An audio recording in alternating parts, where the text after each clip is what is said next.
What happens when a birthday joke becomes the most dangerous question you've ever asked?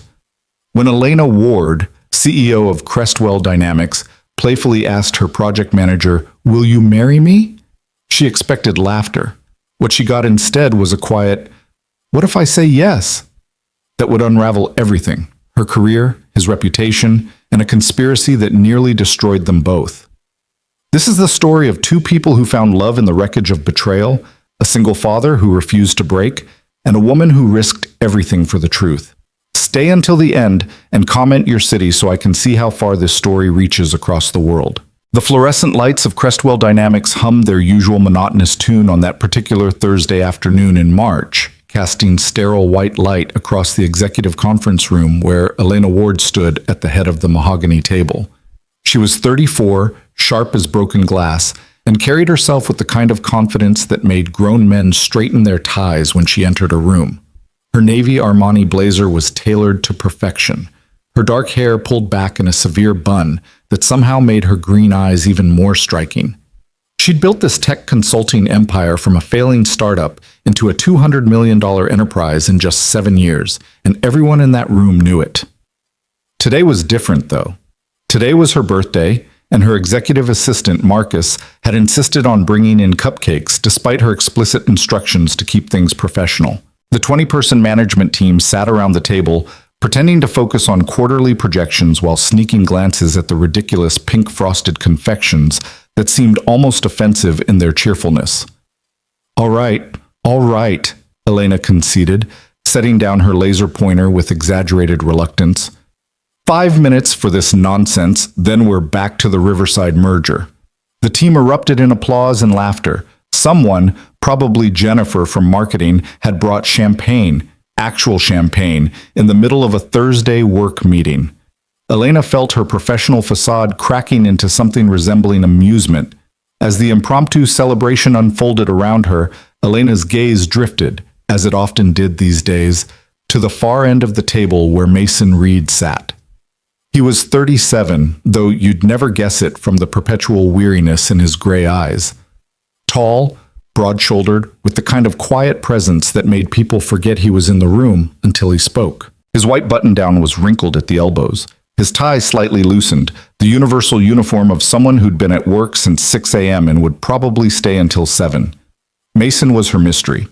In a company full of aggressive climbers and networking vultures, he was an anomaly. He delivered exceptional work, never asked for raises, never politicked, never schmoozed. He came in early, left exactly at 5:30, and somehow managed to carry a project load that should have required 3 people.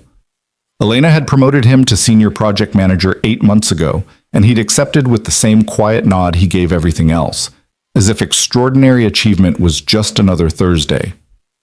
"Speech, speech," someone chanted, and suddenly all eyes were on Elena. She raised her champagne flute, feeling ridiculous and oddly touched at the same time. "You all know I hate this kind of thing," she began, and the room laughed. "But I appreciate it, truly. This company exists because each of you brings something irreplaceable to the table. We've built something remarkable together, and I'm proud to lead this team." Applause. Someone whistled. Jennifer was definitely crying. Then, in a moment that would later feel like destiny or insanity depending on the day, Elena's champagne-loosened tongue took an unexpected turn. Her eyes landed on Mason, who was politely clapping, his expression pleasantly neutral as always. "You know what?" Elena said, her voice taking on that playful edge that her executive team had learned to both fear and love. "They say you're supposed to do something crazy on your birthday. Something unexpected." The room leaned in. Elena walked around the table, her heels clicking against the polished floor, until she stood directly in front of Mason Reed. The conversation died away. Everyone was watching now. "Mason," Elena said, her eyes glittering with mischief and maybe a third glass of champagne. "You're stable, reliable, never complain, always deliver. You're basically the perfect partner." Nervous laughter rippled through the room. Mason's expression didn't change, but something flickered behind his eyes. Caution, maybe, or curiosity. Elena extended her hand dramatically. "So, here's my birthday wish. Mason Reed, will you marry me?" The conference room exploded with laughter. Someone actually snorted champagne through their nose. Jennifer was clutching her chest like she might have a heart attack from the hilarity. Even Derek Shaw, the perpetually bitter senior analyst who sat 2 seats down, cracked a smile. But Mason didn't laugh. He looked at Elena with those steady gray eyes, and for 3 impossibly long seconds, the laughter began to fade as people realized he wasn't joining in. Then, in a voice that was perfectly calm, perfectly serious, Mason spoke. "What if I say yes?" The room went silent. Not the comfortable silence of people catching their breath after a good joke, but the sharp, crystalline silence of everyone suddenly realizing they might have missed something important. Elena felt her smile freeze on her face. She'd expected a laugh, a witty deflection, maybe even a blush. Instead, Mason was looking at her with an expression she couldn't quite read. Not challenging, not flirtatious, just considering.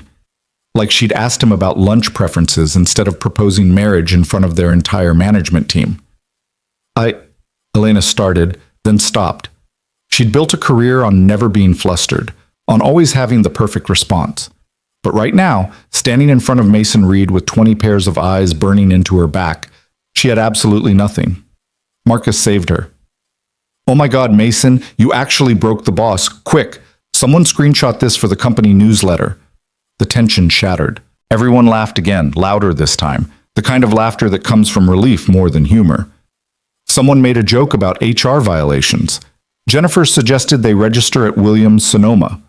The moment dissolved into chaos and celebration, and Elena retreated to her end of the table with as much dignity as she could muster. But she couldn't stop glancing at Mason, who had returned to his usual quiet demeanor, sipping his champagne with the same measured calm he brought to everything. As if he hadn't just turned her entire world slightly sideways with 4 simple words. The meeting ended 20 minutes later, and people filed out with the sugar-drunk enthusiasm of adults who'd been allowed to party during work hours. Elena gathered her materials, hyper-aware that Mason was still in the room, methodically stacking papers and closing his laptop. "That was quite a moment," he said quietly, not looking up.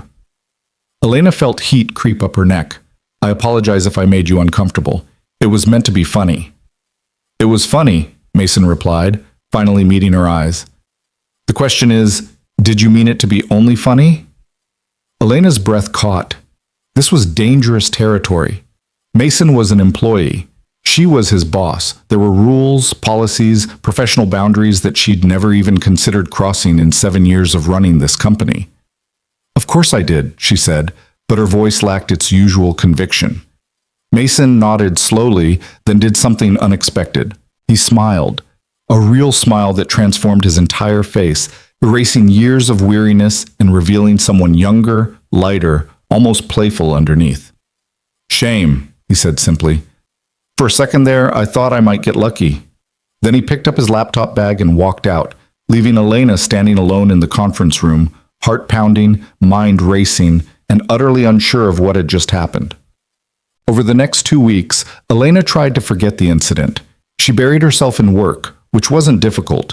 The Riverside merger was entering its critical phase, and the Haverford project was running into technical complications that required her direct attention. She spent 14-hour days in back-to-back meetings, conference calls, and strategy sessions. But she couldn't stop noticing Mason. It started small. She'd catch herself looking for him in morning meetings, tracking his arrival time without meaning to. 6:15, every day, without fail. She began to wonder what drove someone to that kind of consistency. Ambition? No. Ambitious people made sure others saw their dedication. Mason slipped in quietly, got his coffee, and disappeared into his office before most of the building was awake. One morning, Elena arrived at 6:30. Unusual for her, but she'd been too restless to sleep, and found Mason already at his desk, visible through his glass office door. He was on a video call, but not the kind she expected. On his screen was a little girl, maybe 7 or 8 years old, with wild blonde curls and Mason's same gray eyes. Elena couldn't hear the conversation, but she could see Mason's face transform. The weariness vanished. His whole being softened into something tender and present. He was making silly faces, and the little girl was giggling, holding up drawings she'd made. When the call ended, Mason sat for a moment with his hand pressed against the screen, and Elena saw something in his expression that made her chest tight. Love so fierce it was almost painful to witness. She turned away before he could see her watching, but the image stayed with her all day. That afternoon, Marcus dropped a personnel file on her desk. "The insurance renewal forms," he said. "I need your signature on the family coverage updates." Elena flipped through absently, then stopped at Mason Reed's form. Emergency contact. Ellie Reed, daughter, age 8. Second emergency contact. The line was blank. No spouse, no partner, no family besides his daughter. "Marcus," Elena said carefully, "Mason Reed's file shows him as single parent. Has it always been this way?" Marcus nodded. "His wife died 3 years ago. Car accident. He took a month off, came back, and never mentioned it again. He leaves every day at 5:30 sharp for pickup at his daughter's school. Never misses it. Never asks for exceptions." Something clicked into place for Elena. The early mornings weren't about ambition. They were necessity. Mason front-loaded his work hours so he could be present for his daughter in the afternoons and evenings. The excellence wasn't about climbing the ladder. It was about keeping his job secure enough to provide stability for a little girl who'd already lost too much. "Why didn't I know this?" Elena asked quietly. Marcus shrugged. "Because Mason doesn't talk about it. Ever. The only reason I know is because I processed his leave request 3 years ago. He's probably the most private person in this company." That night, Elena found herself thinking about Mason's question. What if I say yes? Maybe it hadn't been a joke at all. Maybe it had been a genuine question from a man who'd been alone for 3 years, carrying an impossible weight, wondering if someone might actually see him clearly enough to mean it. The next Monday, Elena did something impulsive. She stopped by the coffee shop across from Ellie's school at 5:45 p.m., telling herself it was just convenient, that she'd been in the neighborhood anyway. Through the window, she watched Mason emerge from the school building hand in hand with a whirlwind of a little girl in a purple backpack. Ellie was talking a mile a minute, her hands gesturing wildly as she recounted what appeared to be an epic playground drama. Mason listened with complete attention, nodding seriously at all the right moments, interjecting questions. They walked to a beat-up Honda Civic, and Mason opened the back door with practiced efficiency, waiting while Ellie climbed into her booster seat. Before starting the car, Mason pulled out his phone and made a quick call. Elena couldn't hear the words, but she saw him take notes, his expression shifting into work mode. He was clearly solving a problem, troubleshooting something urgent, all while Ellie sang to herself in the back seat. When he hung up, Mason sat for just a moment, his forehead resting against the steering wheel. Elena saw his shoulders rise and fall with a deep breath, the physical manifestation of switching gears, of summoning the energy to be present and patient in everything his daughter needed after a long day. Then he lifted his head, glanced in the rearview mirror at Ellie, smiled, and drove away. Elena sat in the coffee shop for another 20 minutes, her latte growing cold, thinking about the distance between who she'd assumed Mason Reed was and who he actually turned out to be. Their next real conversation happened by accident, or perhaps by inevitability. It was a Thursday evening, nearly 7 p.m., and Elena was still at the office chasing down revisions on the Riverside proposal. Most of the building was empty, the cleaning crew making their rounds with vacuum cleaners and disinfectant spray. Elena was contemplating ordering dinner when she passed by the fourth-floor break room and saw light spilling from the doorway.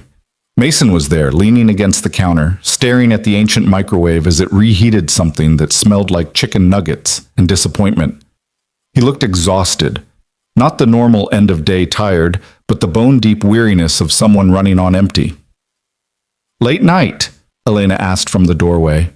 Mason turned, surprise flickering across his face. "Could say the same to you. Don't CEOs have better things to do at 7 p.m. on a Thursday?" "You'd think," Elena replied, stepping into the break room. "But the Riverside team just sent over 43 pages of revisions that need responses by morning." "I know. I wrote 20 of them." Mason pulled his sad dinner from the microwave. "Ellie's at her friend Sarah's house tonight, sleepover. So I figured I'd stay late, get ahead on the Haverford timeline." Elena nodded, then heard herself say, "That looks terrible." Mason glanced at his plate. "It's gourmet frozen nuggets, Ellie's favorite. There's a Thai place 2 blocks away. They're still open, and I'm starving. The invitation hung in the air between them. Elena knew it was inappropriate, knew she was crossing lines that good managers didn't cross. But she was tired of pretending she wasn't curious about this man who'd somehow become the most interesting person in her company. Mason studied her for a long moment. Then he set down his plate and said, "Okay." The restaurant was nearly empty, just them and two other couples scattered across the dimly lit space. They ordered too much food: pad thai, green curry, spring rolls, mango sticky rice. And for the first few minutes, they maintained the safe territory of work talk. The Riverside merger timeline, the Haverford budget concerns, the new client proposal that marketing was developing. But somewhere between the spring rolls and the curry, the conversation shifted. "Can I ask you something?" Elena said. "Why do you work here?" Mason raised an eyebrow. Existential questions over Thai food. Bold choice. "I'm serious. You're talented enough to work anywhere. You could probably make twice your salary at a bigger firm, but you're here, working insane hours for standard pay, and you never ask for anything. Why?"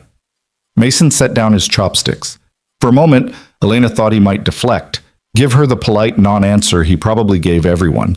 Instead, he leaned back and said, "Stability, predictability. You run a good company, Elena. The work is challenging but not chaotic. The culture is professional but not toxic. I know what to expect, and that matters when you're raising a kid alone." "Tell me about her," Elena said quietly. "Ellie?"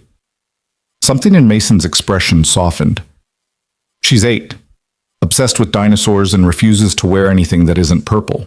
She wants to be a paleontologist when she grows up, which she'll announce to anyone who'll listen. She's funny and stubborn and kind, and she's the best thing that ever happened to me." "Your wife," Elena began carefully, "Marcus mentioned that you—" "3 years ago," Mason said, his voice steady but quieter. "Sarah. We were married for 6 years. She was driving home from her sister's place, and a drunk driver crossed the median. She died before the ambulance arrived." "I'm so sorry." "Everyone is," Mason said without bitterness. "And I appreciate it. But sorry doesn't change anything. It doesn't make the mornings easier when Ellie wakes up crying because she dreamed about her mom. It doesn't help when other kids at school talk about family vacations and Ellie realizes she'll never have that again. Sorry is just a word people say when they don't know what else to offer." Elena felt the weight of his honesty like a physical thing. "What do you need then?" Instead of sorry, Mason met her eyes. "I don't need anything. I just need people to understand that my life is complicated and my priorities are what they are.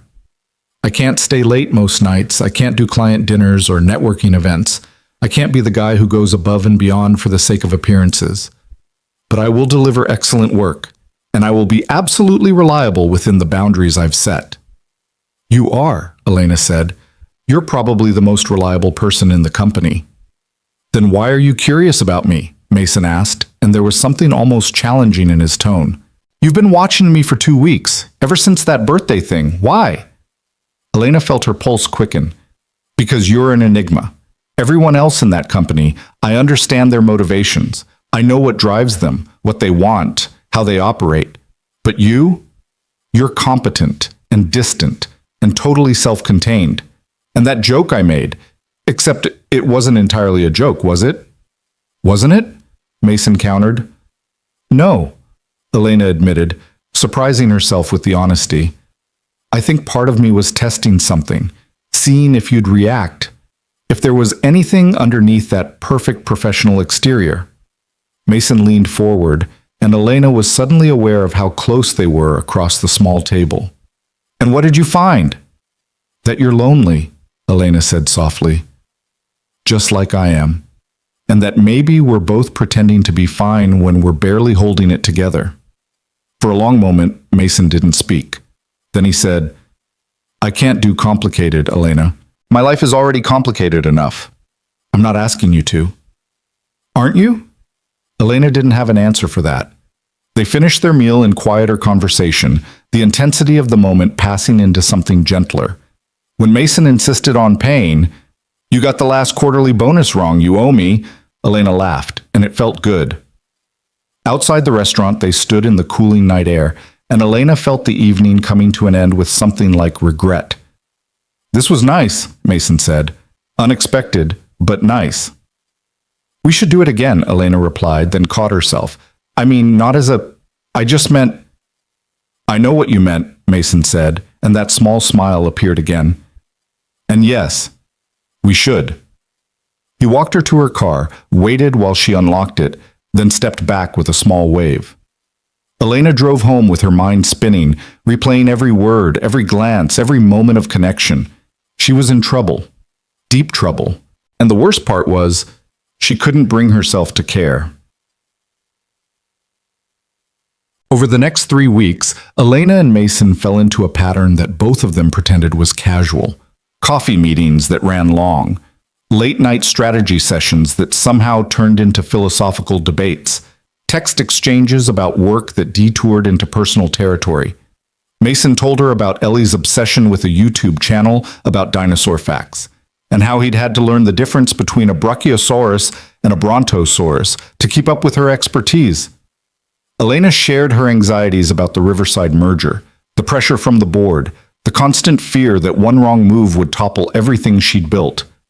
They never explicitly acknowledged what was happening. It was safer that way, maintaining the fiction that they were just colleagues who happened to enjoy each other's company. But the office noticed. It started with small things.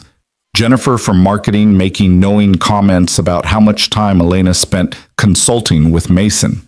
Derek Shaw's increasingly pointed remarks during meetings about favoritism and inappropriate relationships. The way conversations would stop when Elena and Mason entered a room together. Elena knew she should pull back. She was putting them both at risk. Her reputation, his job, the professional environment she'd worked so hard to maintain.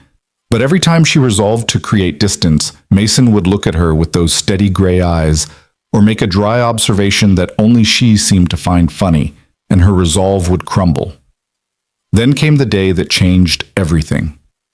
Elena was in her office reviewing contracts when Marcus knocked urgently. "We have a situation." "What kind of situation?" "The Riverside merger.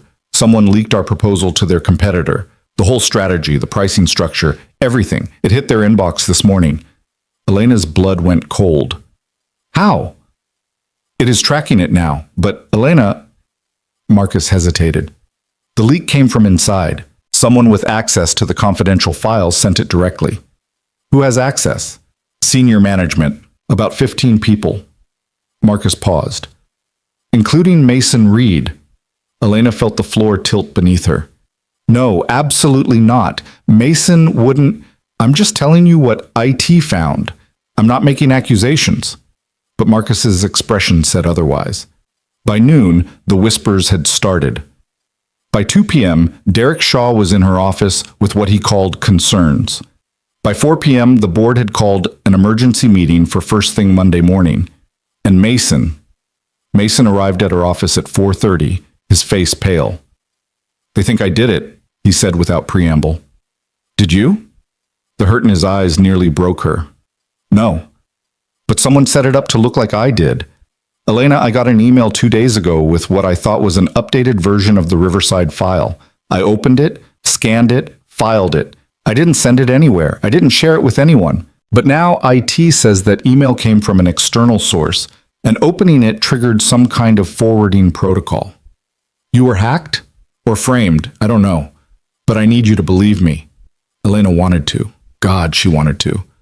But she was also a CEO with a board that was already questioning her judgment, with a merger worth millions hanging in the balance, with 15 other employees who were watching to see how she'd handle this.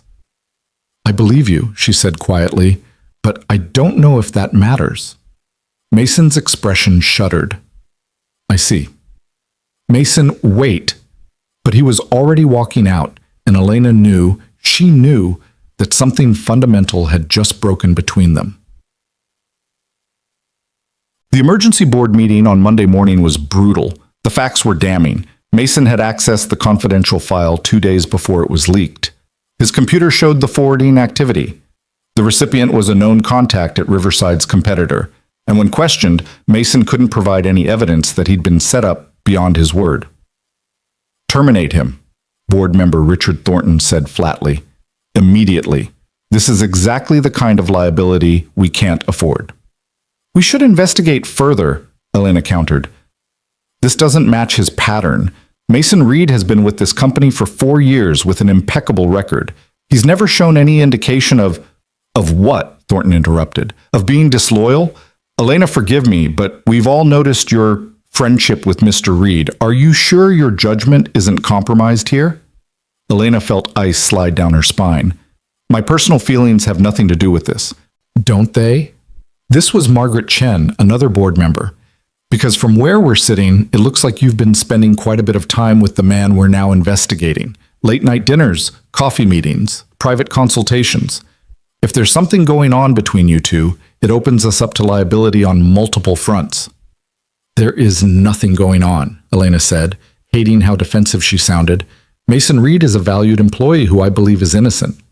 Then prove it, Thornton said, because right now all the evidence points to him. And if you can't handle this objectively, we'll find someone who can. Elena left that meeting with an ultimatum. She had 1 week to resolve the situation.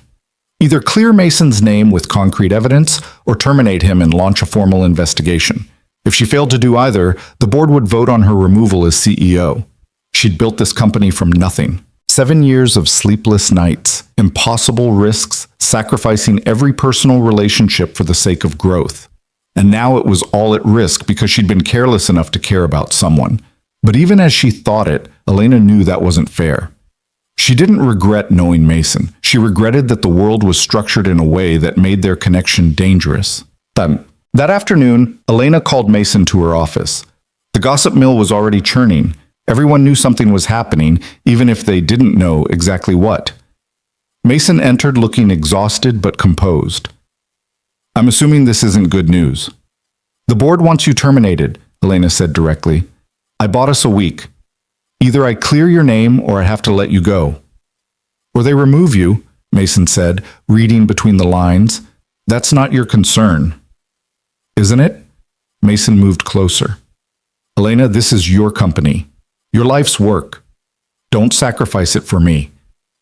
I'm not sacrificing anything. I'm pursuing the truth, which I can't prove. I have no evidence beyond my word, and my word clearly isn't enough. Mason's voice was bitter. This is exactly what I was afraid of, getting close to you, having people notice, and then when something went wrong, being unable to separate the professional from the personal. So what are you saying? I'm saying maybe I should just resign. Make this clean. You can tell the board I left voluntarily, the investigation ends, and you keep your company. No, Elena said sharply. Absolutely not. You didn't do anything wrong, and I will not let you fall on your sword because someone else committed a crime. Then what's your plan? Mason asked. Because I'm out of ideas, and I'm running out of savings, and I have a daughter who needs me to keep my job. Elena had been thinking about this all weekend. I'm ordering an independent forensic audit, complete IT investigation, email trail analysis, everything. If someone framed you, there will be digital fingerprints. We'll find them. And if we don't, then we figure out our next move. But I'm not giving up on this, Mason. I'm not giving up on you. The words hung in the air with too much weight. Mason looked at her for a long moment, something complicated moving behind his eyes. Then he nodded once. Okay. 1 week, but the next 5 days were the longest of Elena's life. She hired the best cybersecurity firm in the city, costing a small fortune from her personal funds because she couldn't authorize company money without board approval. The forensic team descended on Crestwell Dynamics like digital archaeologists, examining every server, every email, every file access log. Meanwhile, Elena suspended Mason with pay pending investigation. It was the only move that made sense. Keeping him in the office would look like favoritism. Terminating him would be premature. But watching him leave that day, seeing the judgment in other employees' eyes, made her feel like a traitor. The whispers got worse. She overheard Jennifer in the break room. I knew something was going on between them. Derek Shaw made pointed comments in meetings about distraction and compromised leadership. Even Marcus looked worried. At night, Elena lay awake running scenarios. What if the audit found nothing? What if Mason really had been involved and she'd been completely wrong about him? What if clearing his name meant destroying her own credibility? But every time doubt crept in, she remembered Mason making silly faces for his daughter on that video call. The weariness in his eyes when he talked about being sorry. The way he'd looked at her in the Thai restaurant and said, "I can't do complicated." She'd made his life complicated. The least she could do was fix it. On day 3, Elena got her first break. The forensic team found the email that Mason had received, the one with the supposedly updated Riverside file. It had been sent from an external address that was designed to look like it came from IT support. The sending patterns matched classic phishing attempts. Someone definitely targeted him, the lead investigator told Elena. This wasn't random. They knew his access level, his patterns, his likely behavior. This was personal. Can you trace who sent it? We're working on it. But whoever did this was sophisticated. They used VPNs, routing protocols, multiple proxy servers. It's going to take time. Time Elena didn't have. On day 5, Mason texted her, "Interview tomorrow. Tech firm in Boston. Good salary, remote work mostly. They don't care about allegations without proof." Elena's heart sank. "Don't take it yet, please." "I have 2 days of savings left, Elena. I can't afford principals." She understood. God, she understood. But the thought of him leaving, of this ending with him having to uproot Ellie's entire life because someone had deliberately sabotaged him, was unbearable. That night, Elena went back to the office at 10 p.m. She'd dismissed the forensic team for the evening, but she couldn't sleep, couldn't stop thinking. She pulled up the file logs herself, scrolling through months of access records, looking for anything unusual. And then she saw it. Derek Shaw, accessing the Riverside files at odd hours. Always just after Mason had been in them, creating a pattern that looked like he was shadowing Mason's work.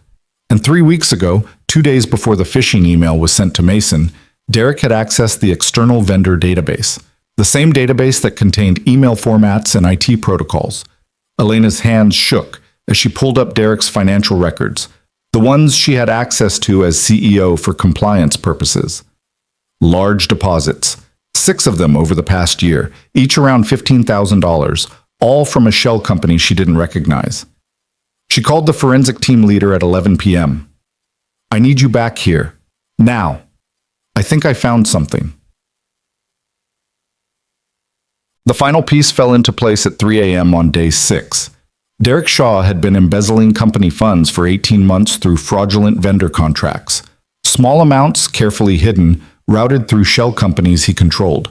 But the Riverside merger would have triggered a complete financial audit, one that would have exposed everything.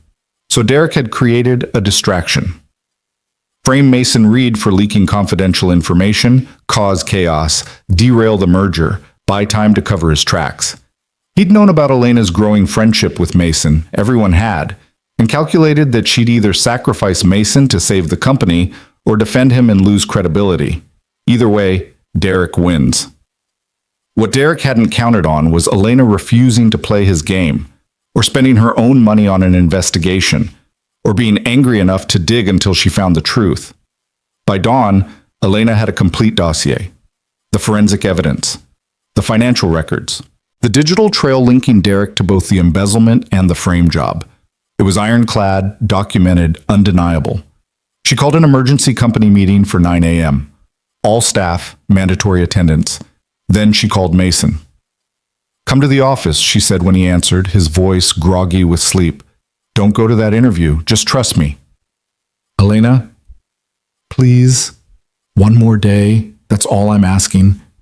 A pause, then, "Okay, one more day."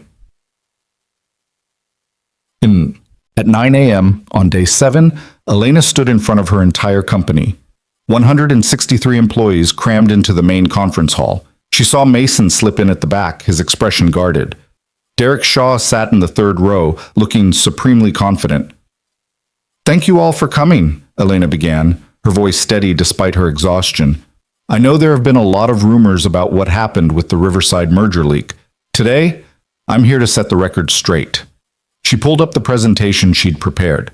Slide after slide of evidence, carefully documented, clearly presented.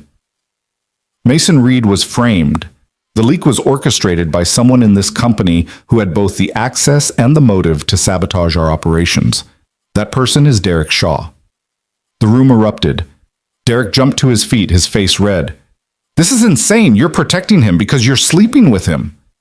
No, Elena said coldly.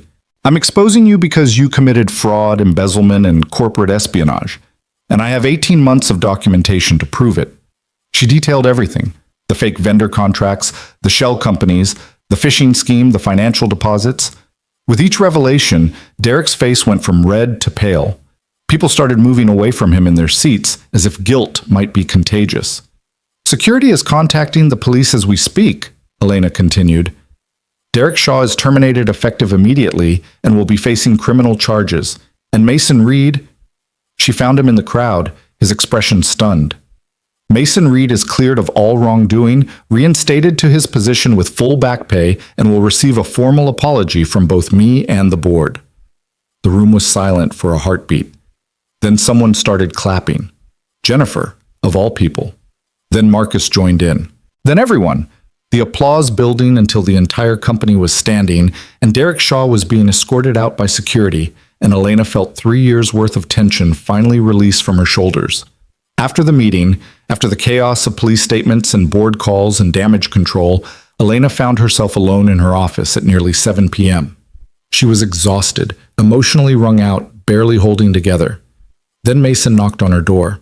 He stepped inside and closed it behind him. For a long moment, they just looked at each other. You saved me, Mason said finally. You risked everything to clear my name. I pursued the truth, Elena corrected. That's what you do when you care about someone. Elena, I know, she interrupted. I know this is complicated. I know you have Ellie to think about and your own peace, and that getting involved with your boss is probably the last thing you need. But I need you to know that I care about you, Mason. Not as an employee, not as a project, as a person. And I'm tired of pretending otherwise. Mason crossed the room in 3 strides and kissed her. It wasn't gentle or tentative or testing. It was fierce and certain and tasted like relief. Elena melted into it, her hands finding his shoulders, all the tension of the past week transforming into something bright and overwhelming. When they finally pulled apart, both breathing hard, Mason rested his forehead against hers. I care about you too. I have for a while. But this is terrifying. I know. If we do this, really do this, it changes everything. I know. And there's Ellie. She has to come first. Always. I wouldn't expect anything else, Elena whispered. Mason, I'm not asking you to make your life more complicated. I'm asking if maybe we can figure out how to make it better, together. Mason pulled back to look at her, really look at her, and Elena saw the moment he made his decision. Okay, he said. Let's try. And just like that, in the wreckage of sabotage and betrayal and corporate warfare, something new and fragile and precious began to grow. The kiss in Elena's office marked a beginning, but it didn't erase the complications that had been building around them like storm clouds. When they finally pulled apart, still catching their breath, the weight of reality settled back onto their shoulders with familiar heaviness. We need to be careful, Elena said, her voice still unsteady. The board is already questioning my judgment. If this becomes public knowledge right now... I know, Mason interrupted gently. We take this slow. Keep it private. Figure out what this is before we worry about what everyone else thinks. Elena nodded, grateful for his understanding even as part of her resented the need for secrecy. She'd spent her entire career being bold, decisive, unapologetic. But this was different. This wasn't just about her anymore. Mason checked his watch and winced. I need to get Ellie. Sarah's mom was watching her, but I'm already 20 minutes late. Go, Elena said, stepping back to give him space. We'll figure this out tomorrow, or the day after. Whenever. He paused at the door, looking back at her with an expression that made her heart ache. Thank you for everything you did. I know what it cost you. Then he was gone, and Elena was alone with the lingering warmth of his kiss and the cold reality of what came next. The fallout from Derek Shaw's arrest dominated the next week. Police investigations, board meetings, damage control with clients, media inquiries about the scandal. Elena barely had time to breathe, let alone think about her personal life. She caught glimpses of Mason in meetings, exchanged brief texts about work matters, but they didn't have another private moment. It was probably for the best, Elena told herself.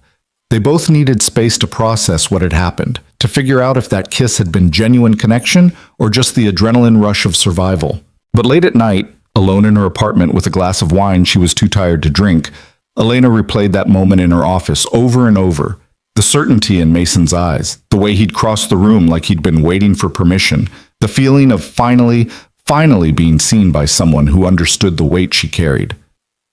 On Thursday evening, 10 days after Derek's arrest, Elena's phone buzzed with a text from Mason.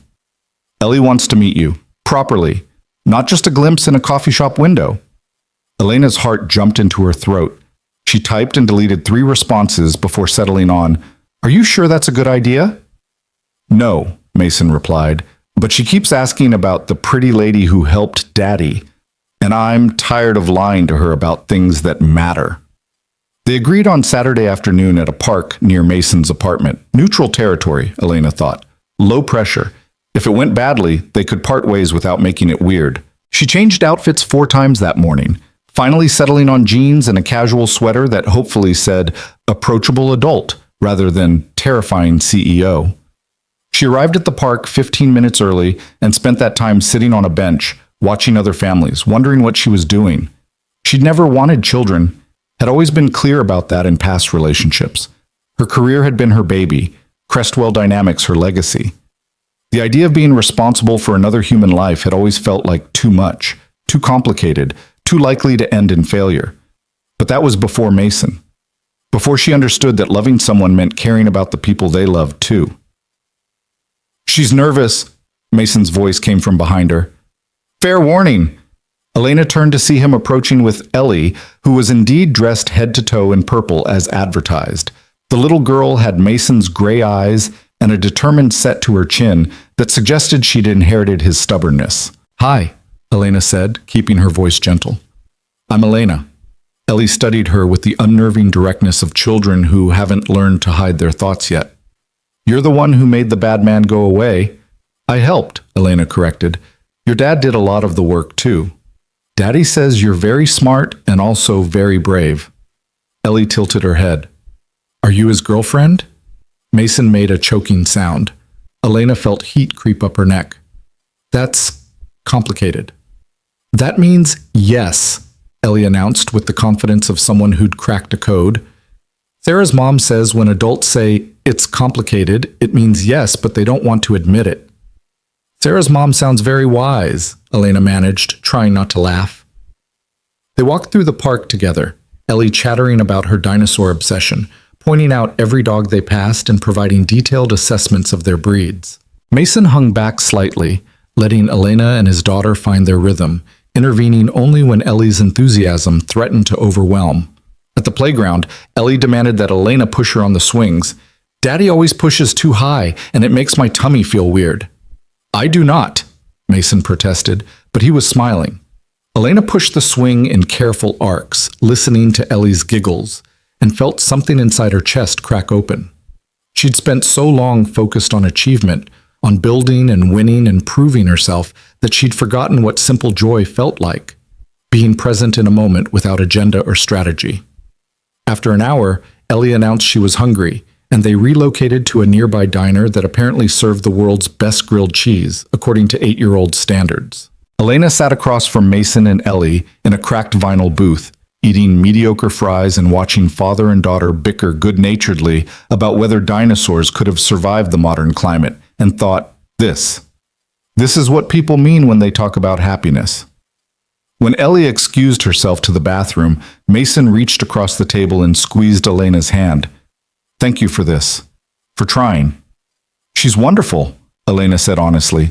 "You've done an incredible job with her." "Most days I feel like I'm barely keeping my head above water," Mason admitted. "The homework battles, the friendship dramas, the constant negotiating about bedtime, it's exhausting and terrifying, and I never know if I'm doing it right." "You're doing it right," Elena assured him. "Trust me. That kid is happy and confident and knows she's loved. That's all that matters." Mason's expression softened into something tender and vulnerable. "I really like you, Elena Ward." "I really like you too, Mason Reed." Ellie returned then, demanding more fries and launching into a story about her friend Madison's birthday party, and the moment passed. But Elena held on to it, that simple declaration in a diner booth, like a talisman against the complications she knew were coming, because they were coming. The whispers at work hadn't stopped just because Derek was gone. If anything, they'd intensified. Jennifer cornered Elena in the break room on Monday, her expression carefully concerned. So, about Mason Reed, are you two... I'm not judging, but people are talking. Let them talk, Elena said coolly. Mason was vindicated. The investigation proved his innocence. What else matters? Elena, come on, we're friends. You can tell me the truth. Jennifer lowered her voice. Are you dating him? Elena considered lying, considered deflecting or changing the subject, or pulling rank and reminding Jennifer that her personal life was none of her business. Instead, she said, I'm trying to figure out what we are, and I'd appreciate if people could give us space to do that without turning it into office gossip. Jennifer's eyes widened. Oh my God, you are! Elena, good for you, honestly. Mason seems great. But you know this is going to be a thing, right? The CEO dating an employee? HR is going to have a field day. Mason doesn't report to me directly, Elena pointed out. He reports to the VP of Operations. Technically, there's no conflict of interest. Technically, Jennifer repeated with a knowing look. But perception matters, especially for someone in your position. She wasn't wrong. Elena knew she wasn't wrong. But the alternative, walking away from Mason, pretending that kiss hadn't happened, going back to her carefully controlled life where she was married to her work and nothing else mattered, felt impossible now. She'd had a taste of what connection could be, and she couldn't unknow it. That evening, Elena called an emergency meeting with her HR director, Patricia Chen, a formidable woman in her 50s who'd been with the company since the beginning. I need to disclose a potential relationship, Elena said without preamble. With Mason Reed. Patricia's expression didn't change. How long? Technically, a week. Realistically, it's been building for months. And you're aware of the optics? A CEO dating someone who reports, however indirectly, to her? I'm aware, which is why I'm here. I want to do this right, Patricia. Document everything, establish clear boundaries, make sure there's no actual conflict of interest. I won't give the board ammunition to question my leadership. Patricia studied her for a long moment. You care about him. It wasn't a question, but Elena answered anyway. Yes, more than I expected to care about anyone. Then here's what we do, Patricia said, pulling out a legal pad. First, full disclosure to the board. No surprises. Second, we establish clear protocols. Mason doesn't work on any projects where you're directly involved in decision-making. Third, regular check-ins with HR to ensure no perception of favoritism. And fourth, she looked up, her expression gentle. You accept that some people will never see this as anything but inappropriate, regardless of what safeguards we put in place. Elena felt the weight of that reality settle over her. I know. The question is he worth it? Without hesitation, Elena said, yes. The board meeting the following Tuesday was as uncomfortable as Elena had anticipated. She presented her disclosure with clinical precision, relationship status, timeline, proposed protocols to prevent conflicts of interest. Most of the board members listened with varying degrees of skepticism. Richard Thornton was the first to speak. Elena, with all due respect, this is a disaster waiting to happen. You've just weathered one scandal. Jumping into a relationship with the man at the center of that scandal makes you look either reckless or compromised. Mason wasn't at the center of the scandal, Elena corrected sharply. He was the victim of it. A victim I helped vindicate because I pursued evidence rather than assumptions. My judgment was sound then, and it's sound now. Is it? Margaret Chen leaned forward. Because from where I'm sitting, it looks like you developed feelings for an employee and then moved heaven and earth to save him. That's not sound judgment. That's emotional compromise. I developed feelings for a man who happened to be an employee, Elena shot back. And I saved him because he was innocent. Those are two separate facts that happen to overlap. If you're suggesting I should have let an innocent man be destroyed to avoid the appearance of impropriety, then we have fundamentally different values. The argument went in circles for another 20 minutes before Patricia Chen intervened with the proposed protocols. The board reluctantly agreed to allow the relationship to continue with strict oversight, but Elena could see the judgment in their eyes. She'd lost credibility. Maybe not enough to lose her position, but enough to make everything harder. When she left that meeting, Elena felt drained and angry and afraid. She'd known there would be pushback, but facing the reality of colleagues and board members she respected questioning her character was harder than she'd anticipated. Mason was waiting in her office when she returned. He took one look at her face and said, "That bad?"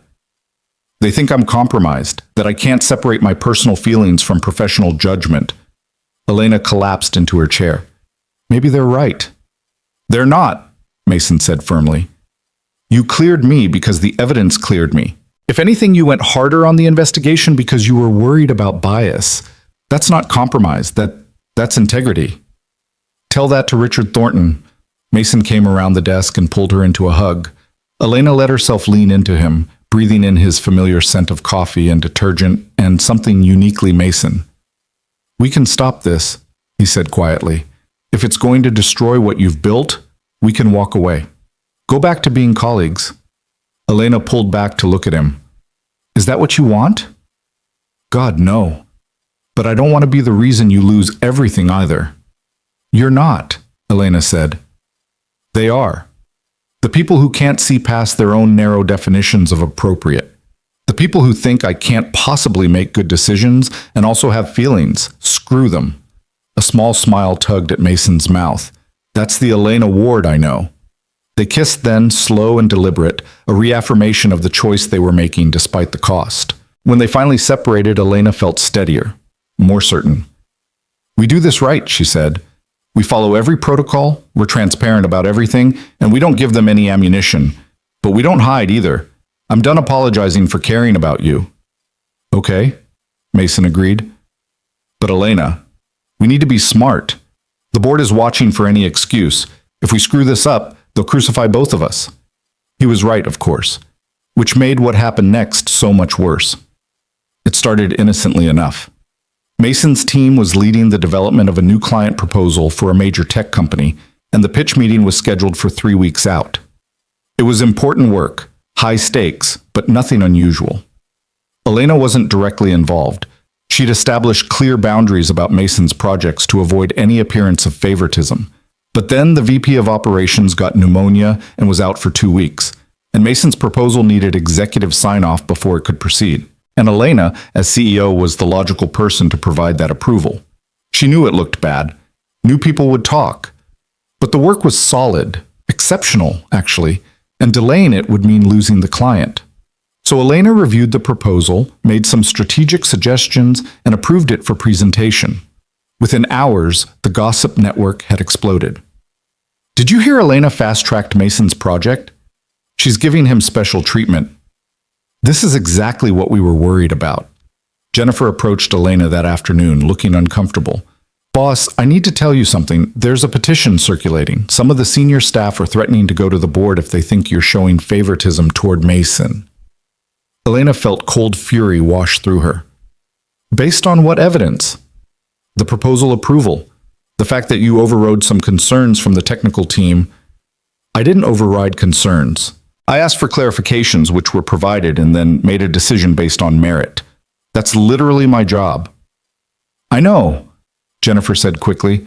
"I'm not saying it's fair. I'm just giving you a heads up that people are watching every move you make." That evening, Elena called Mason. "We have a problem." She explained the situation, the petition, the accusations of favoritism. Mason listened in silence, and when she finished, his voice was tight. "This is my fault. I should have asked someone else to review the proposal." There was no one else, and the work deserved approval. Elena rubbed her temples. "Mason, they're going to weaponize everything we do, every interaction, every decision, every moment we spend together. We can be completely ethical, and it won't matter." "So what do we do?" "I don't know," Elena admitted, and hated the defeat in her voice. "I really don't know." The next day, Patricia Chen appeared in Elena's office with a grim expression. "The petition hit the board's inbox this morning. 15 signatures from senior staff claiming you're creating a hostile work environment through favoritism." "That's insane." "That's perception," Patricia corrected. "And perception is reality in corporate governance. Elena, I need to ask you directly. Have you given Mason any preferential treatment? No. Every decision I've made regarding his work has been based on merit. You can audit every approval, every project assignment, every evaluation. I've been hyper-aware of avoiding even the appearance of bias. I believe you, Patricia said, but the board is going to investigate anyway, and in the meantime, they're suggesting you recuse yourself from any decisions involving Mason's work. That's ridiculous. He's a project manager. His work intersects with executive decisions constantly. I know, but if you fight this, it's going to look like you're prioritizing your relationship over the company's well-being. Patricia's expression was sympathetic.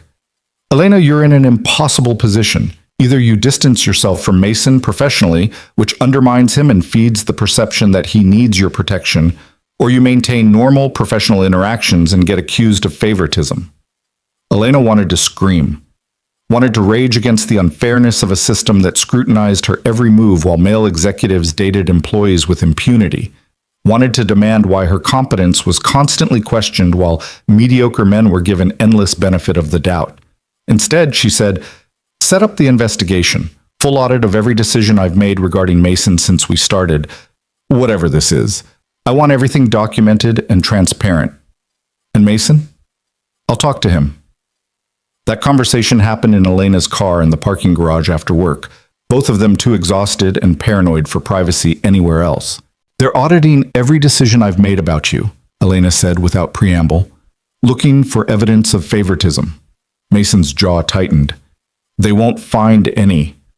I know, but the investigation itself is damaging. It reinforces the narrative that there's something inappropriate happening. Which there isn't. We've followed every protocol. We've been more careful than most people are with actual conflicts of interest. Doesn't matter, Elena said bitterly. Perception trumps reality, always. They sat in silence for a moment, the weight of it all pressing down. Finally, Mason spoke. Maybe we should end this. Not us. We can still be together. But I could find another job. Remove the complication. You love your job, and you shouldn't have to leave because people can't handle the idea of me having a personal life. But if staying means destroying your career, then we fight, Elena interrupted. I'm not letting them win, Mason. I'm not letting them force me to choose between you and my company. We did nothing wrong. We're going to prove that, and then we're going to keep living our lives. Mason reached for her hand. You're sure about this? No, Elena admitted. I'm terrified. But I'm also tired of letting fear make my decisions. The investigation took 2 weeks. 2 weeks of Elena feeling like she was under a microscope, of every meeting being watched, every email analyzed. The auditors interviewed her staff, reviewed her decisions, examined her calendar for any suspicious patterns, and they found nothing. Because there was nothing to find.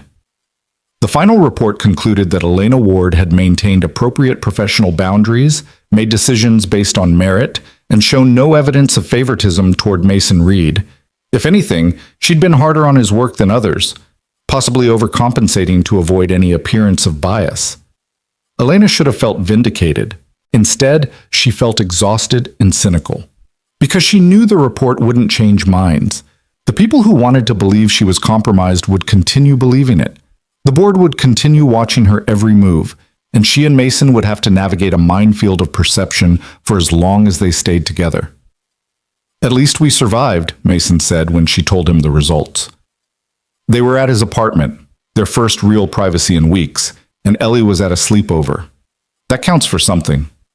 Does it? Elena asked. Because it feels like we're constantly defending ourselves for having feelings. I'm so tired, Mason. I'm tired of justifying every decision, tired of people whispering, tired of feeling like I have to choose between my career and you. Mason pulled her close. You don't have to choose. We'll figure this out. How? Every option feels impossible. Then we find a new option, one that doesn't exist yet. Mason tilted her chin up. Elena, I know this is hard. I know you're carrying weight that isn't fair, but I'm not going anywhere. We're going to make this work because the alternative, not having you in my life, is worse than anything the board or the gossips can throw at us. Elena wanted to believe him, wanted to believe that love could overcome institutional barriers and small-minded judgment, but she'd spent too many years in corporate America to be that naive. Still, when Mason kissed her, Slow and thorough and full of promise, Elena let herself hope. Just a little, just enough to keep fighting. They were still figuring out logistics when everything shifted again. This time, the threat came from outside. Elena arrived at work Monday morning to find Patricia Chen waiting with bad news. "We have a situation. Someone leaked your relationship to the press. TechCrunch is running a story tomorrow about CEO Elena Ward dating an employee who was recently investigated for corporate espionage." Elena's blood ran cold. "What?" "The angle is messy, implies you cleared Mason because you were romantically involved, suggests the whole Derek Shaw thing was a cover-up, questions your leadership. It's sensationalist garbage, but it's going to cause problems." "Who leaked it?"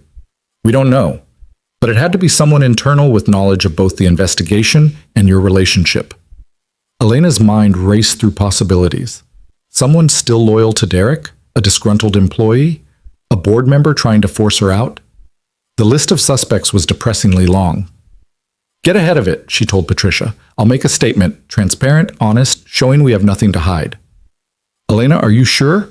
Once you confirm the relationship publicly, you can't take it back." "I know, but I'm done hiding. If they're going to come after me, I'm not going to give them the satisfaction of shame." She called Mason immediately. "The press knows. There's going to be an article. I'm making a statement, and I need to know you're okay with that." Mason was quiet for a moment. Then, "What do you need from me?" "Just be prepared. For questions, for attention, for Ellie potentially hearing things at school. I'll talk to her tonight.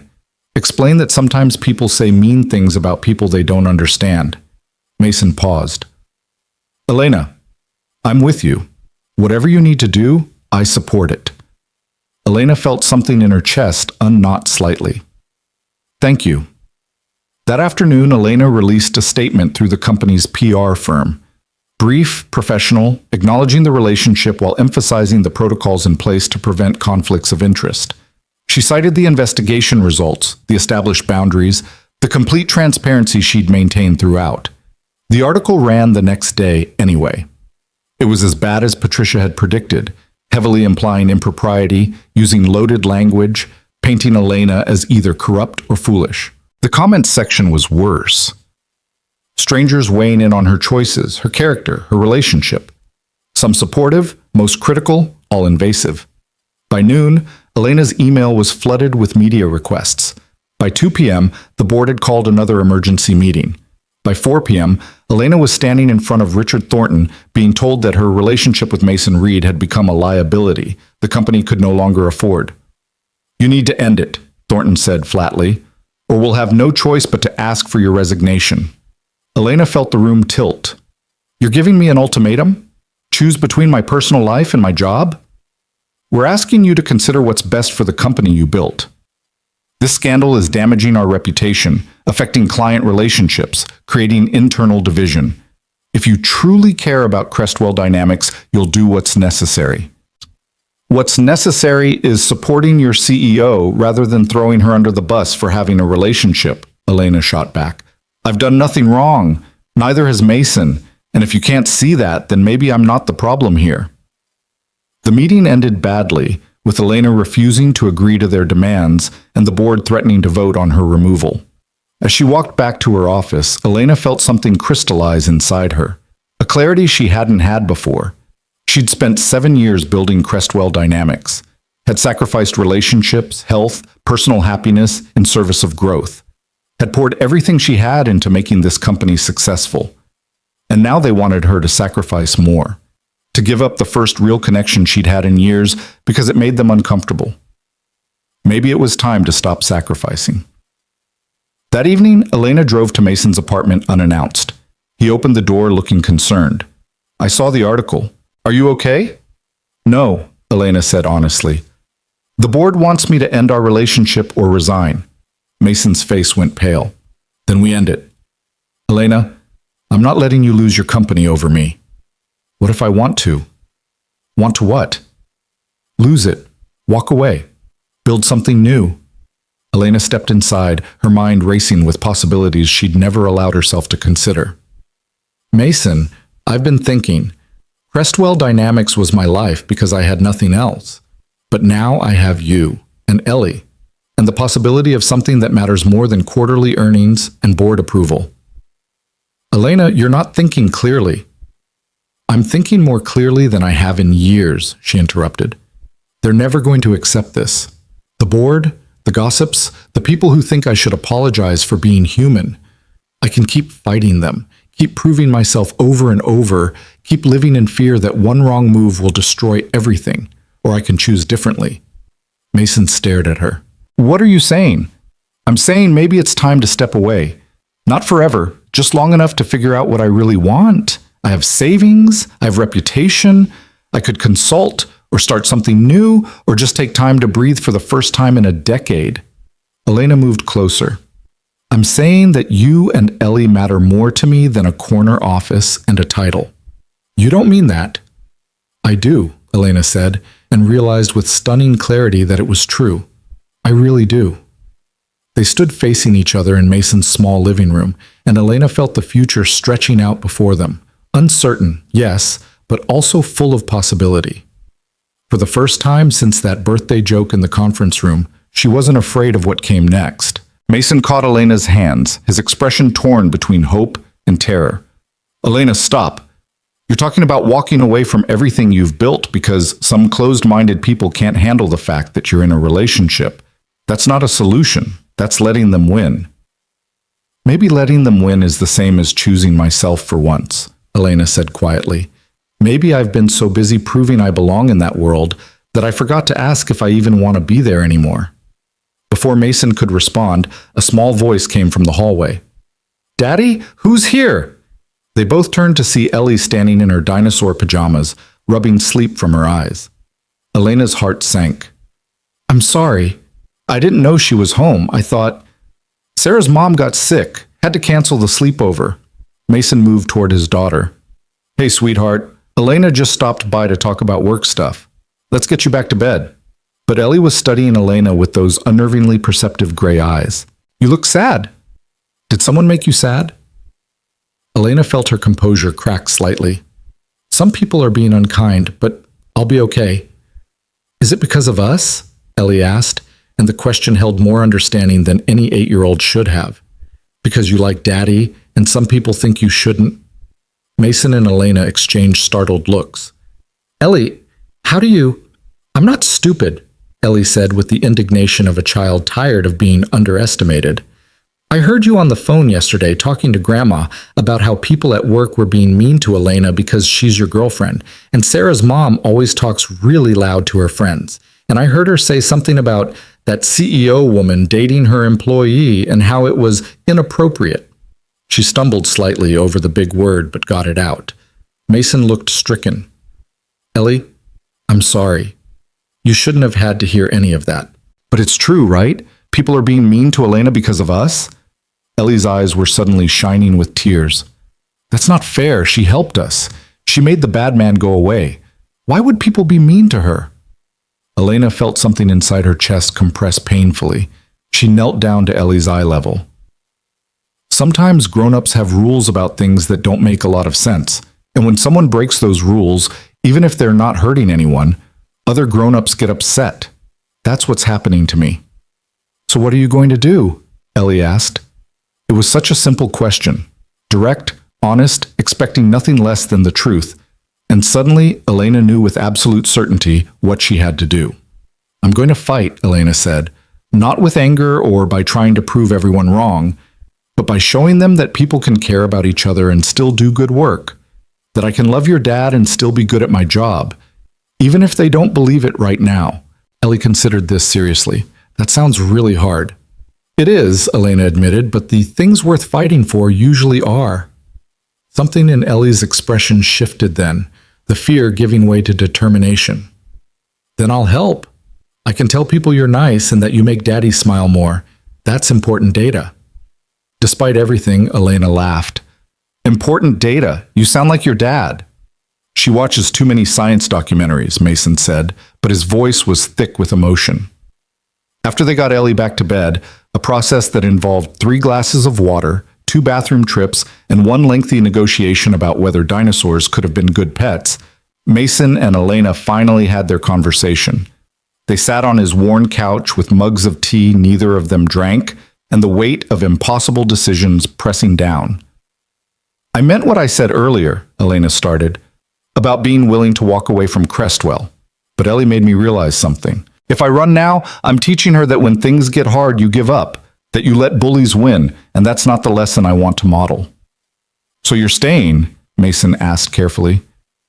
I'm staying, and I'm fighting, but Mason, I need you to understand what that means.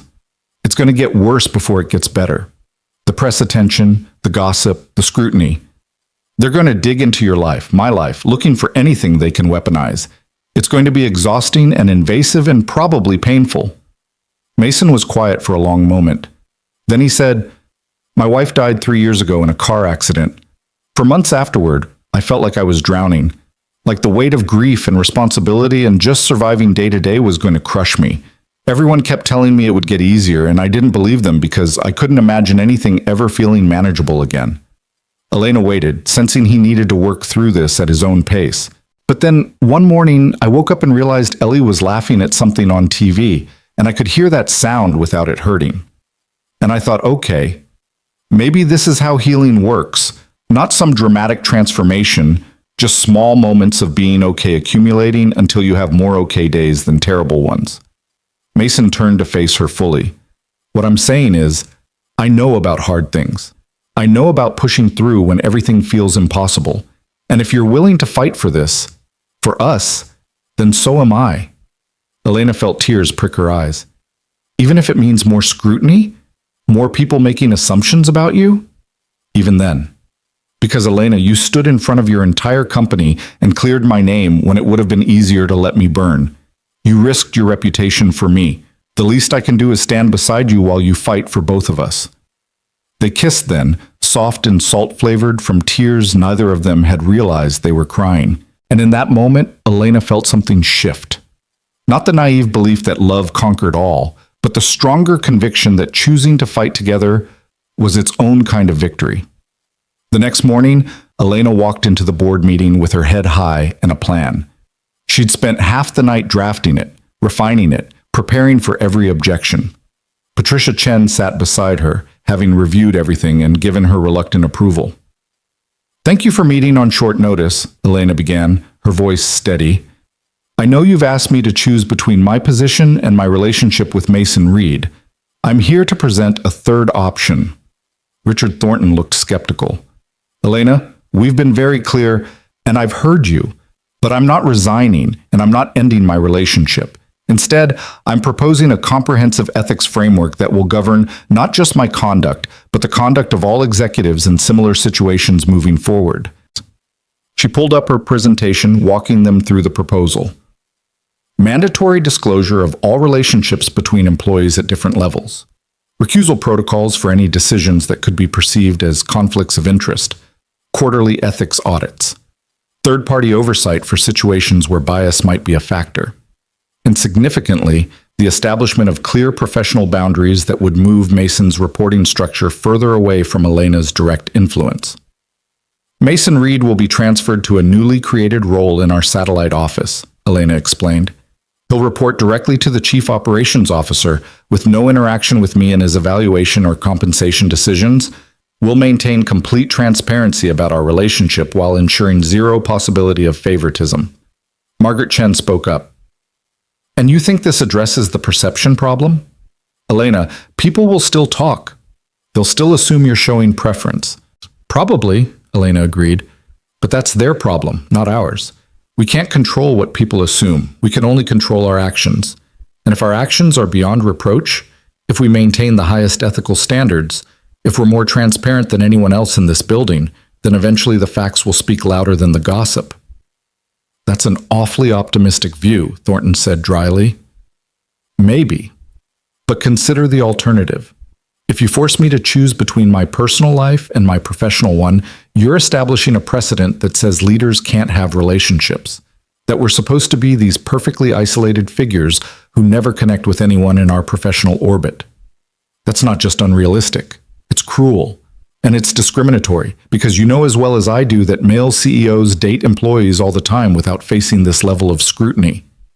The room went silent. Elena had said the quiet part loud, and everyone knew it was true. Patricia Chen stepped in then, her voice professionally neutral. The proposed framework is actually more stringent than what most companies require. If the board approves it, Crestwell Dynamics would have one of the most robust ethics policies in the industry. That's not just good governance, it's good PR. The board debated for another hour.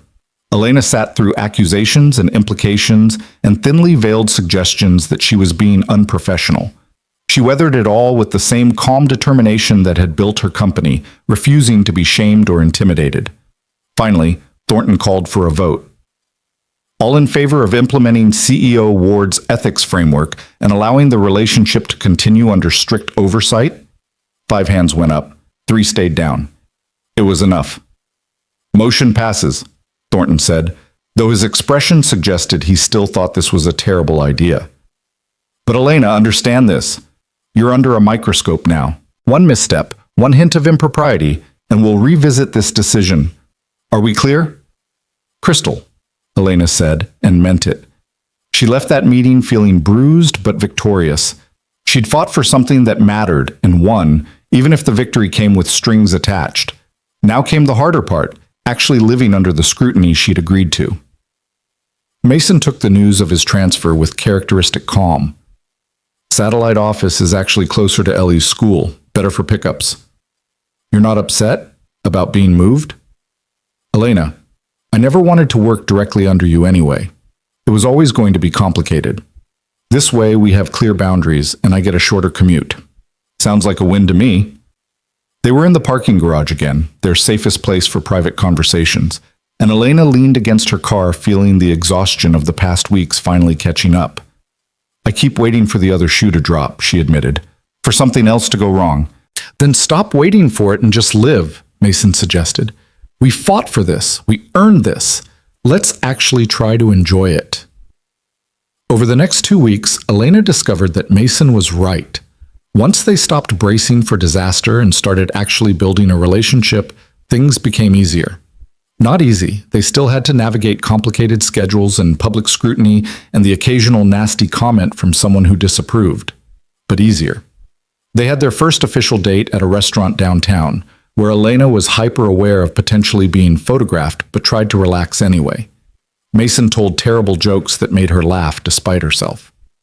They argued good-naturedly about whether artificial intelligence would eventually replace human workers, and Elena found herself genuinely enjoying the intellectual sparring. You're really smart, she said at one point, and immediately felt stupid for stating something so obvious. But Mason just smiled. So are you. It's one of the things I like best about you. I never have to dumb myself down or pretend to know less than I do. You match me. Elena felt warmth spread through her chest. She'd dated men before who were either intimidated by her intelligence or resentful of it. Mason was neither. He appreciated her mind the same way he appreciated everything else about her. Directly, honestly, without agenda. Their second date was at a science museum with Ellie, who dragged them through every dinosaur exhibit while providing running commentary on the accuracy of the displays. Elena found herself genuinely fascinated, not by the fossils themselves, but by watching Ellie's enthusiasm, Mason's patient engagement, the easy dynamic between father and daughter. She's teaching me, Elena said as they watched Ellie examine a triceratops skull. About what matters, about being present. She teaches me every day, Mason agreed. Usually things I didn't want to learn, like patience or humility or how little control I actually have over anything. Elena laughed. Sounds familiar. But the peace didn't last. It never did. The call came at 7 on a Wednesday evening. Elena was at Mason's apartment helping Ellie with a science project about ecosystems when Patricia Chen's name lit up her phone screen. We have a problem, Patricia said without preamble. Someone filed a formal complaint with the Equal Employment Opportunity Commission. Claims you've created a hostile work environment through your relationship with Mason Reed and subsequent preferential treatment. Elena felt ice slide through her veins. Who filed it? Anonymous, but the complaint is detailed, cites specific instances, includes testimony from multiple employees. Elena, this is serious. The EEOC will launch a formal investigation, which means interviews, document requests, the whole thing. And until it's resolved, it's going to be public knowledge that we're under federal investigation. But we followed every protocol. We implemented the ethics framework. Mason doesn't even report to me anymore. I know, but that doesn't matter to the person who filed this complaint. They want to damage your credibility, and they're using every tool available. Patricia paused. Elena, I need to ask, is there any possibility, any at all, that you've shown Mason favor in ways you haven't disclosed? No, absolutely not. Patricia, you've audited everything. You know I've been hyper careful. Then we fight it, but this is going to be ugly. EEOC investigations take months. The press will have a field day, and your relationship is going to be dissected in ways you can't imagine. After Elena hung up, she stood for a moment trying to process. Mason appeared in the doorway, his expression concerned. What happened? Elena explained about the complaint, watching his face grow progressively paler. When she finished, he was silent for a long time. This is never going to end, is it? He finally said. Someone is always going to be trying to tear us down. Probably, Elena admitted. The question is whether we keep fighting or whether we let them win. I'm so tired of fighting. Me too. They stood in the kitchen looking at each other, and Elena saw her own exhaustion mirrored in Mason's eyes. This was the reality they'd chosen: constant vigilance, endless justification, the draining work of defending their right to simply be together. Maybe we should end it, Elena heard herself say. Not us, but I could step down as CEO, transition to advisory role, remove the power dynamic entirely. And let whoever filed that complaint achieve exactly what they wanted? Mason shook his head. No, Elena, if you step down, they win. They prove that women in power can't have personal lives, that any relationship is ammunition, that being CEO means choosing between the job and everything else. But at what cost? Mason, this investigation is going to be invasive. They'll interview everyone, examine every interaction we've ever had. They'll talk to Ellie's school, your neighbors, anyone who might have information. Is that really what you want for your life? Before Mason could answer, Ellie appeared in the doorway. Are you guys breaking up? No, Mason said immediately. We're just talking about some complicated work stuff. It didn't sound like work stuff. It sounded like you're trying to protect each other by pushing each other away. Ellie crossed her arms. That's what happened in the movie we watched last week. The princess left because she thought the kingdom needed her to, but really she just needed to trust that people would help her fight the bad guys. Elena felt her throat tighten. When did you get so wise? I've always been wise. Adults just don't listen. Ellie looked between them seriously. You can't give up. If you give up, then all the mean people win, and then they'll just be mean to the next person. Someone has to show them they're wrong. Out of the mouths of babes, Elena thought. An 8-year-old had just articulated what she'd been struggling to understand, that this wasn't just about her and Mason anymore. It was about setting a precedent, about proving that women in leadership could have complex personal lives and still be competent professionals. You're right, Elena said to Ellie. We're not giving up. We're going to fight this together. The EEOC investigation launched the following week. Elena had prepared herself for scrutiny, but the reality was still overwhelming. Investigators interviewed 43 current and former employees. They examined 2 years of emails, meeting notes, project assignments, performance reviews. They requested Elena's personal calendar, her phone records, documentation of every interaction she'd had with Mason since they'd started dating. The press covered it extensively. Some outlets were sympathetic, framing it as a witch hunt against a successful woman. Others implied she was getting what she deserved for mixing business with pleasure. The comment sections were predictably toxic. Elena endured it all with gritted teeth and Patricia Chen's steady support. She provided every document requested, answered every question honestly, maintained her composure even when investigators implied she was lying or hiding something. Mason went through his own interviews, equally invasive and draining. He came home from each one looking more exhausted, and Elena hated that he was suffering because of her. But the worst came 3 weeks into the investigation when the lead investigator called Elena in for what was supposed to be a routine follow-up. Instead, she found herself facing questions that made her blood run cold. Miss Ward, we've received information suggesting that your relationship with Mr. Reed began before his employment investigation concluded. Specifically, that you may have been romantically involved during the time you were investigating the corporate espionage allegations. Elena felt the floor drop out from under her. That's not true. We didn't become involved until after he was cleared. But you had feelings for him before then? You've admitted to months of growing attraction. Having feelings isn't the same as acting on them. I maintained complete professional boundaries during that investigation.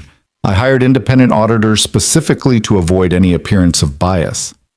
And yet you eventually entered into a relationship with the man you just publicly vindicated. You can see how that looks, Ms. Ward. It looks like two people who respected each other professionally eventually developed personal feelings, which is what happened. The investigator made notes without responding. Elena left that interview feeling sick. Someone had fed the EEOC a narrative designed to make her look corrupt, as if she'd cleared Mason not because of evidence, but because she wanted to date him. That night she called Mason in a panic. They think I vindicated you so we could be together. Someone told them we were involved during the investigation. But we weren't. I know that. You know that. But how do we prove it? It's just our word, and right now our word doesn't seem to count for much. Mason was quiet for a moment. Then, the Thai restaurant. Our first dinner. I paid with a credit card. That was after I was cleared, right? Yes, 2 days after. And before that, all our interactions were in the office or documented work meetings. Elena thought back. Yes, the coffee shop across from Ellie's school. I was there observing, but we didn't actually interact. Everything else was professional until after the investigation concluded. Then we get the credit card receipts, my calendar showing when I left work, security footage from the office showing we never met privately during that time. We build a timeline that proves exactly when our relationship began. It was brilliant and obvious, and Elena felt hope flicker for the first time in days. They spent the next week reconstructing every interaction, every meeting, every moment they'd spent together. Patricia Chen helped, pulling security logs and email timestamps. They built an airtight timeline showing that while Elena and Mason had developed feelings over months, they hadn't acted on them until after his name was cleared. The evidence was damning in the best way. It showed Elena bending over backward to avoid any impropriety, maintaining strict boundaries even when it was difficult. It showed Mason's investigation being handled with complete objectivity, with Elena actually recusing herself from parts of it to avoid bias. When they presented the timeline to the EEOC, Elena watched the investigator's expression shift from skepticism to grudging acceptance. There was simply no way to spin the facts into the narrative someone had been pushing. 2 weeks later, the investigation concluded with a report that cleared Elena of all allegations. No preferential treatment, no abuse of power, no creation of hostile work environment. The relationship had begun appropriately, been conducted professionally, and created no actual conflicts of interest.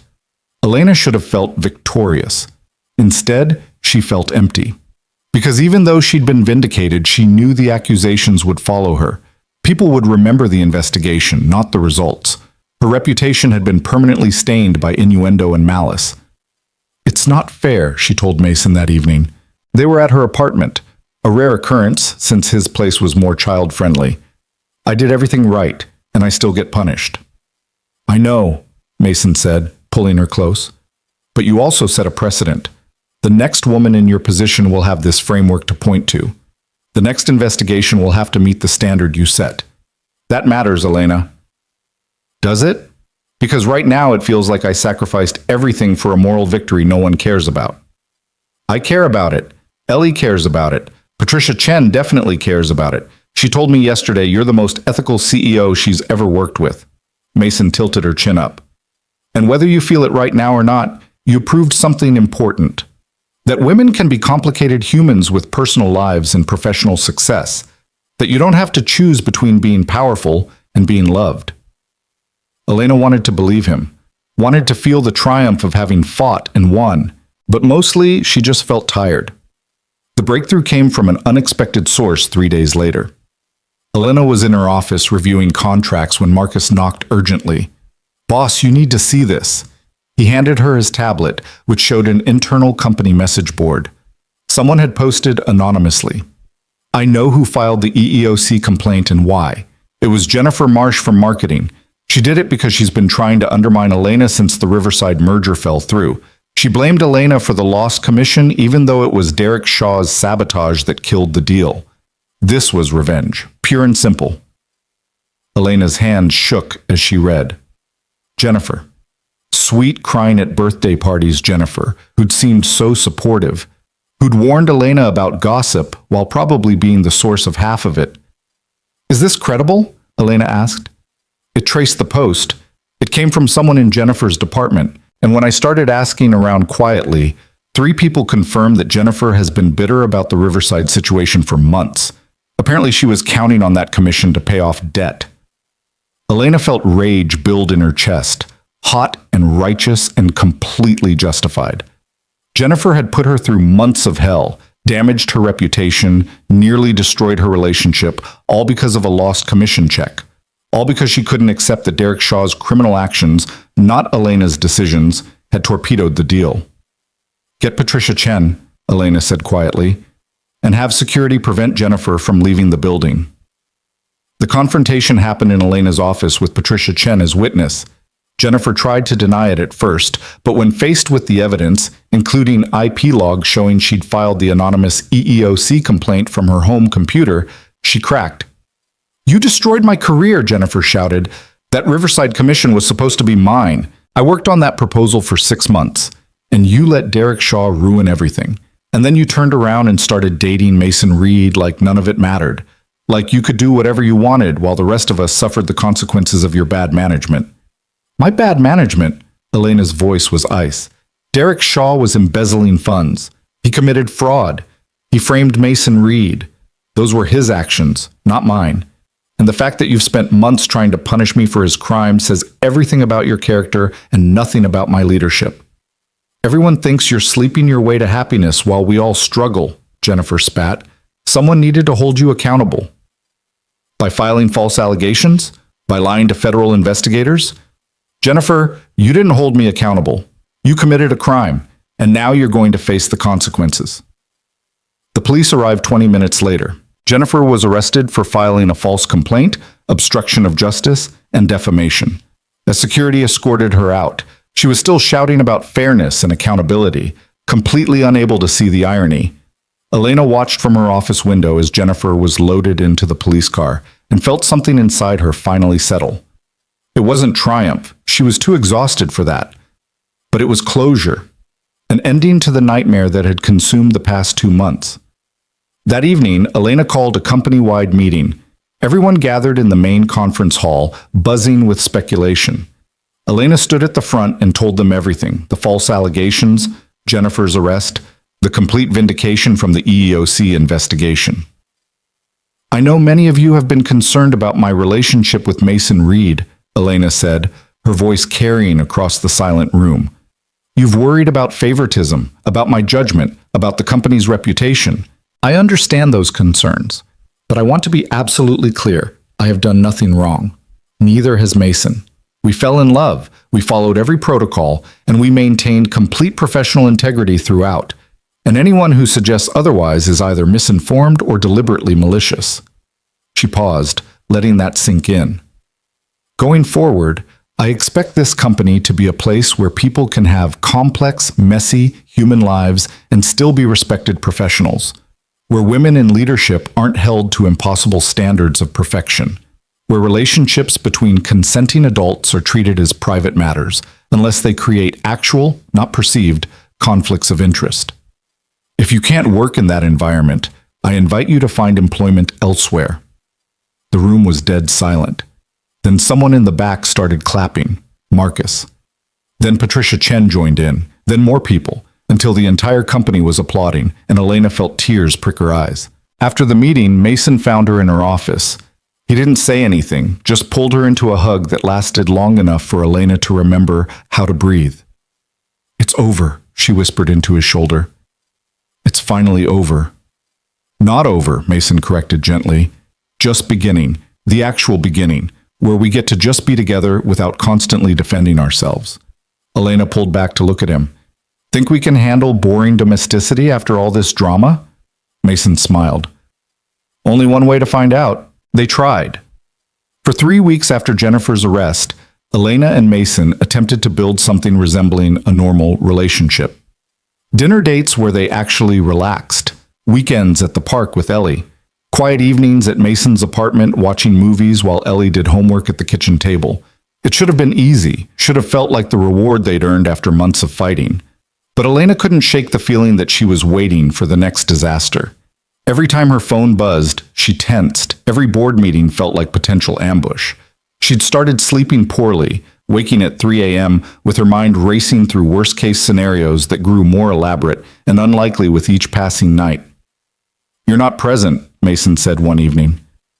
They were cooking together in his kitchen, or rather, Mason was cooking while Elena stood at the counter pretending to chop vegetables, but mostly staring into space. "Where'd you go?" "I'm here," Elena protested automatically. "Physically, sure. Mentally, you've been somewhere else for days." Mason turned off the stove and faced her. "Talk to me. What's going on?" Elena set down the knife, her hands trembling slightly. "I keep thinking it's not over, that there's someone else waiting to file a complaint or leak something to the press or find some new way to make us pay for being together. I can't stop bracing for impact." "So we're living in anticipation of disaster that might never come?" "Every disaster we've faced so far came from somewhere I didn't expect," Elena said, her voice rising. "Derek Shaw framing you. Jennifer filing false allegations. Who's next, Mason? Which person at that company is going to decide they're entitled to destroy us because they don't like that we're together?" "Maybe no one.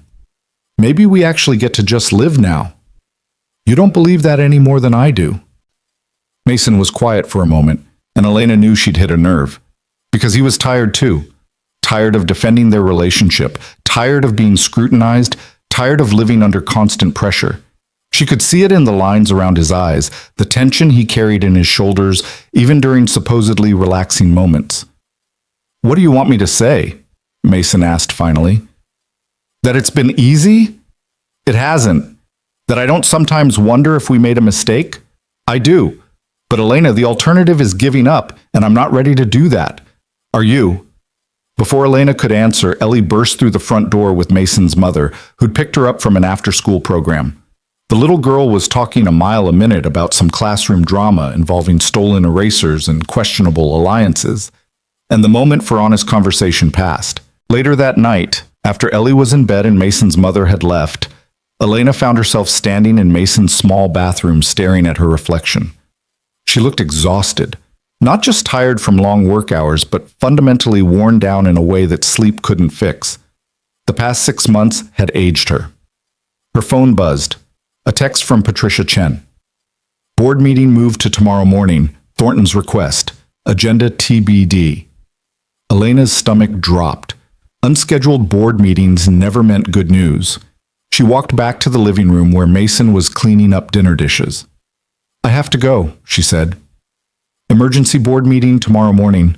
Mason's hand stilled in the soapy water. "What now?" "I don't know, but Thornton called it, which means it's not going to be friendly." Elena grabbed her purse, suddenly desperate to leave, to have space to think. "I should go home, prepare." "Elena, it's 9 p.m. What are you going to prepare for when you don't even know what the meeting is about?" "I don't know, okay? I just need to be alone right now." She saw hurt flash across Mason's face, but he didn't argue, just dried his hands and walked her to the door. "Call me after? Let me know you're okay?" "Of course." Elena kissed him quickly, perfunctorily, and left before he could see the tears threatening to spill. She drove home in silence, her mind spinning. Something was coming. She could feel it. Another attack, another crisis, another test of whether this relationship could survive in the hostile environment they'd created. And she was so tired of fighting. The board meeting the next morning confirmed her worst fears. Richard Thornton waited until everyone was seated before dropping his bomb. "The Riverside competitor that received our leaked merger proposal is threatening to sue for tortious interference," he announced. They claimed that Derek Shaw's actions, while criminal, were enabled by lax oversight from executive leadership, specifically from you, Elena. Elena felt her blood pressure spike. That's absurd. Derek Shaw operated outside established protocols. I had no knowledge of his activities until you launched an investigation to clear your boyfriend, Thornton interrupted. That's how they're framing it. That you were so distracted by your personal life that you failed to notice criminal activity happening under your nose. And now they're demanding a settlement of $15 million or they'll take it to court. Let them take it to court, Elena said coldly. We did nothing wrong. Derek Shaw was a criminal who hid his activities carefully.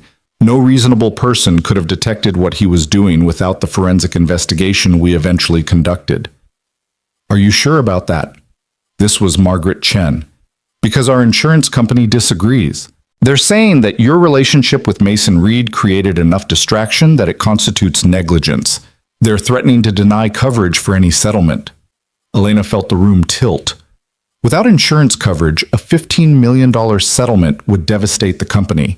And if they fought the case in court, the legal fees alone could run into millions.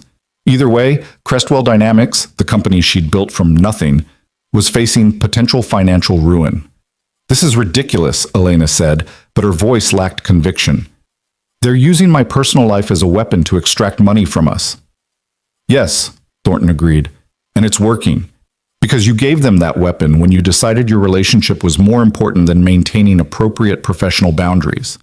I maintained every boundary. I followed every protocol. I did nothing wrong. And yet here we are, facing a lawsuit that directly references your compromised judgment. Thornton leaned forward. Elena, I'm not enjoying this, but the board has discussed it, and we're in agreement. The only way forward is for you to step down as CEO. Transition to an advisory role, minimize the perception of impropriety, give us grounds to argue that we've taken corrective action. You want me to resign because someone is using my personal life to extort the company? We want you to put the company's interests first, which is what you failed to do for the past 6 months. Elena looked around the table, seeing varying degrees of sympathy and resignation on the other board members' faces. They'd already decided. This meeting wasn't a discussion. It was a notification. I need time to consider, Elena said, her voice barely steady. You have until Monday, Thornton replied. Resign voluntarily or we'll call for a vote of no confidence. Either way, you're done as CEO. Elena made it back to her office before the tears came. She'd known this was a possibility from the moment she'd chosen to fight for her relationship with Mason. But knowing something intellectually and facing the actual reality of losing everything she'd built were two entirely different experiences. Patricia Chen found her 20 minutes later, sitting at her desk, staring at nothing. I heard. I'm sorry, Elena. Sorry doesn't change anything. No, but for what it's worth, I think they're wrong. You were an exemplary CEO who happened to fall in love. That shouldn't be a firing offense.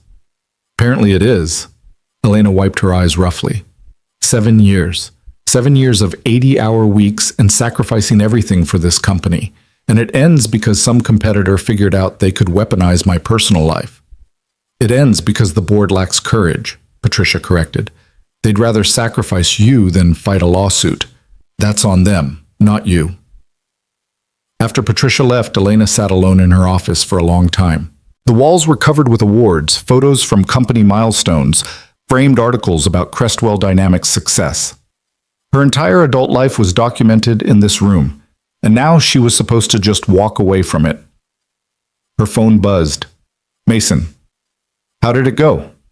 Elena stared at the message for a full minute before responding. Can you come to my office? I need to see you. Mason arrived 30 minutes later, his expression worried. Elena closed the door and told him everything, the lawsuit, the board's ultimatum, the timeline for her resignation. They're forcing you out, Mason said, his voice tight with anger. Because of me. Because we're together. Because they're cowards who won't fight, Elena corrected. But even as she said it, she knew the distinction didn't matter. The result was the same. Then I'll resign too, Mason said immediately.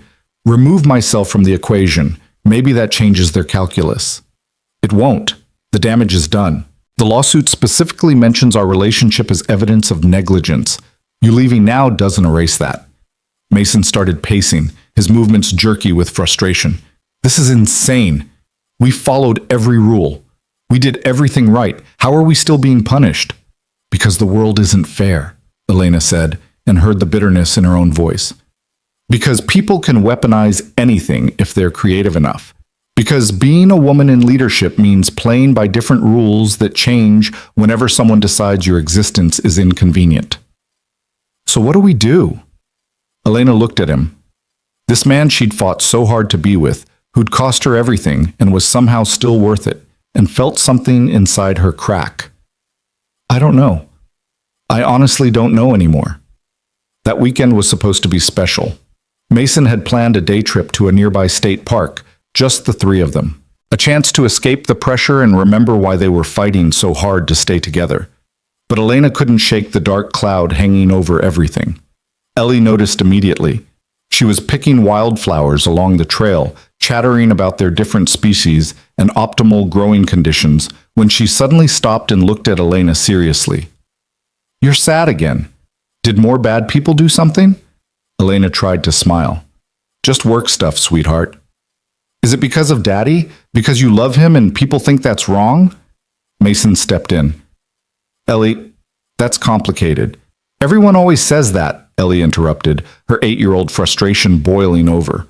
But it's not complicated. You like each other. You make each other happy. That should be enough. Why isn't that enough? Out of the mouths of babes, Elena thought again. Why wasn't it enough? Why did love have to be justified and defended and fought for with every weapon at their disposal? Why couldn't two people just choose each other and have that be respected? Because sometimes the world has rules that don't make sense, Elena said carefully. And when you break those rules, even for good reasons, there are consequences. Then the rules are stupid, and someone should change them. I agree, Elena said, but changing rules is hard, and sometimes the cost is higher than we can afford to pay. Ellie studied her with those perceptive gray eyes. Are you going to leave us? Because of the stupid rules? The question hit Elena like a physical blow. She looked at Mason, saw her own panic reflected in his expression. I'm not leaving you, Ellie. I promise. But you're leaving the job. That's why you're sad. It wasn't a question. Somehow this brilliant, intuitive child had put together all the pieces that the adults were trying to hide. Maybe, Elena admitted, because lying to Ellie felt worse than the truth. Some people at my work think it would be better if I wasn't in charge anymore, because of the mistakes other people made that they're blaming on me. That's not fair. No, it's not. So fight them, like you fought before. Ellie said it with such certainty, such faith that fighting was always the answer. I'm tired of fighting, sweetheart. But you can't give up, because then they win, and then they'll do it to someone else. You taught me that. Ellie crossed her arms. You said when bullies win, they keep bullying, so you have to stop them. Elena felt tears sting her eyes. She'd said that to Ellie weeks ago, trying to explain why she was fighting so hard to clear Mason's name. And now her own words were being thrown back at her by a child who understood integrity better than most adults. What if I don't know how to fight anymore? Elena asked quietly. Then Daddy and I will help you remember, Ellie said simply. She took Elena's hand with complete trust, and something inside Elena's chest cracked wide open. That evening, after they'd returned from the park and put Ellie to bed, Elena and Mason finally had the conversation they'd been avoiding. I don't want to resign, Elena said. They were sitting on Mason's couch in the dark, too exhausted to even turn on lights. But I don't see another option. If I fight this, the legal battle could destroy the company. All those people who depend on Crestwell for their livelihoods would suffer. How can I prioritize my pride over their financial security? Is it pride? Mason asked. Or is it principle? Because from where I'm sitting, this isn't about you being stubborn. It's about whether powerful women are allowed to have personal lives without being destroyed for it. Pretty words. Doesn't change the practical reality. Then change the practical reality, Mason said. You're the smartest person I know, Elena. If anyone can find a way out of this, it's you. I've been thinking about it constantly. I don't see a way. Mason was quiet for a long moment. Then he said, what if you didn't resign? What if you fought the lawsuit and won? The board doesn't want to fight. They want to settle and move on. The board wants you to resign so they can claim they took corrective action. But what if there's a third option? What if you step down temporarily, I leave the company entirely, and you fight the lawsuit from outside? Prove that the allegations are baseless, that your relationship had nothing to do with Derek Shaw's crimes, and once you win, you negotiate your way back in. Elena turned to look at him. You'd quit? Leave your job? I'd do it for the right reasons. Not because I'm being forced out, but because it's the strategic move that protects what we've built. Mason took her hand. Elena, I don't care about my job at Crestwell. I care about you. And I care about proving that loving each other doesn't make us incompetent or negligent or any of the other things they're accusing us of being. That's a huge risk. If we lose the lawsuit, neither of us has a job. If you resign now, you definitely don't have a job. At least this way, we're fighting on our terms. Elena felt something shift in her chest. Not quite hope, but maybe the possibility of hope. A plan that felt less like surrender and more like strategy. I'd need a good lawyer, someone who specializes in corporate litigation and isn't afraid to get aggressive. I might know someone, Mason said. Sarah, my late wife, her brother is a corporate attorney. Brilliant, ruthless when he needs to be. He owes me a favor. Over the next 3 days, Elena and Mason built their case. They met with Mason's brother-in-law, Daniel, a shark of a lawyer who listened to their story with growing outrage. This is textbook extortion, Daniel said after reviewing the lawsuit. They're using your relationship as leverage because they think you'll fold rather than risk public scrutiny. But the actual legal basis is garbage. Derek Shaw was operating independently, hiding his activities, and was caught through an investigation you initiated. There's no negligence here. Can we win? Elena asked. In court? Absolutely. But it'll be ugly. They'll drag your relationship through depositions, question every decision you made, imply impropriety at every turn. You need to be prepared for that level of invasion. Elena looked at Mason, who nodded. We're prepared. We've been living with invasion for months. At least this time we're fighting back. On Monday morning, Elena walked into the board meeting with her head high and Daniel beside her. Richard Thornton looked surprised to see the attorney.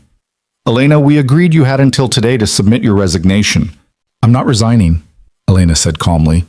Instead, I'm temporarily stepping back as CEO while I fight this lawsuit personally. Patricia Chen will serve as interim CEO.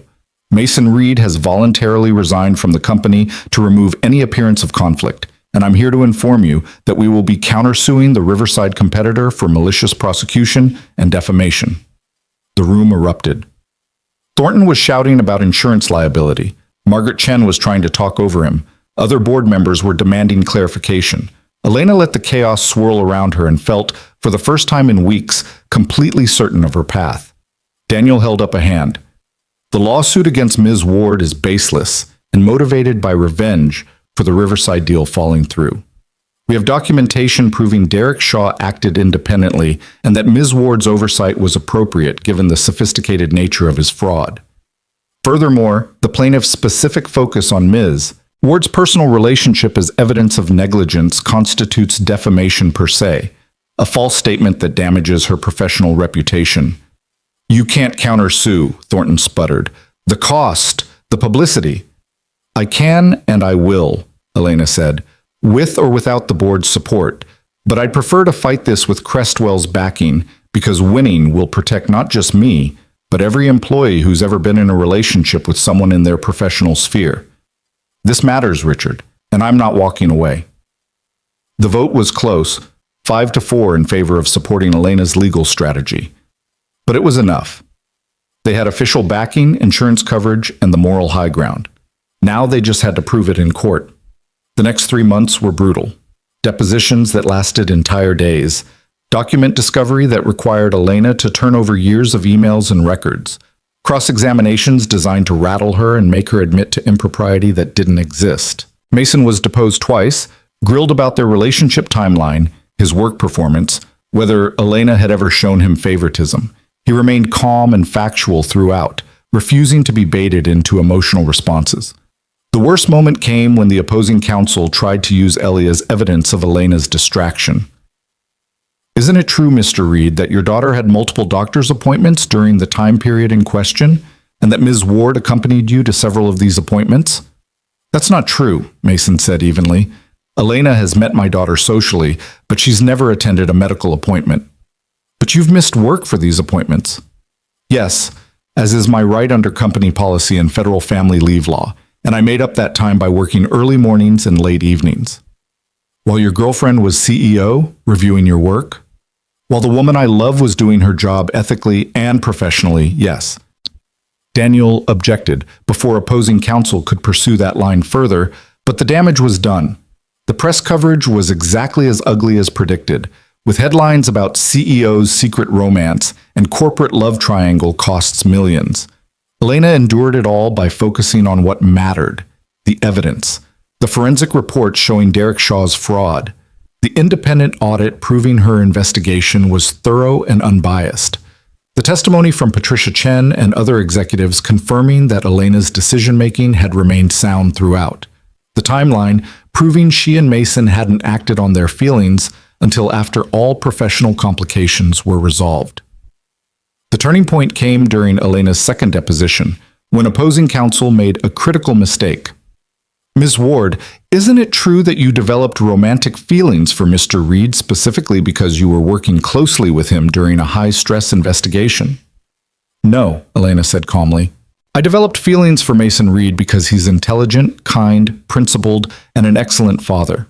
The investigation was already complete when our relationship began.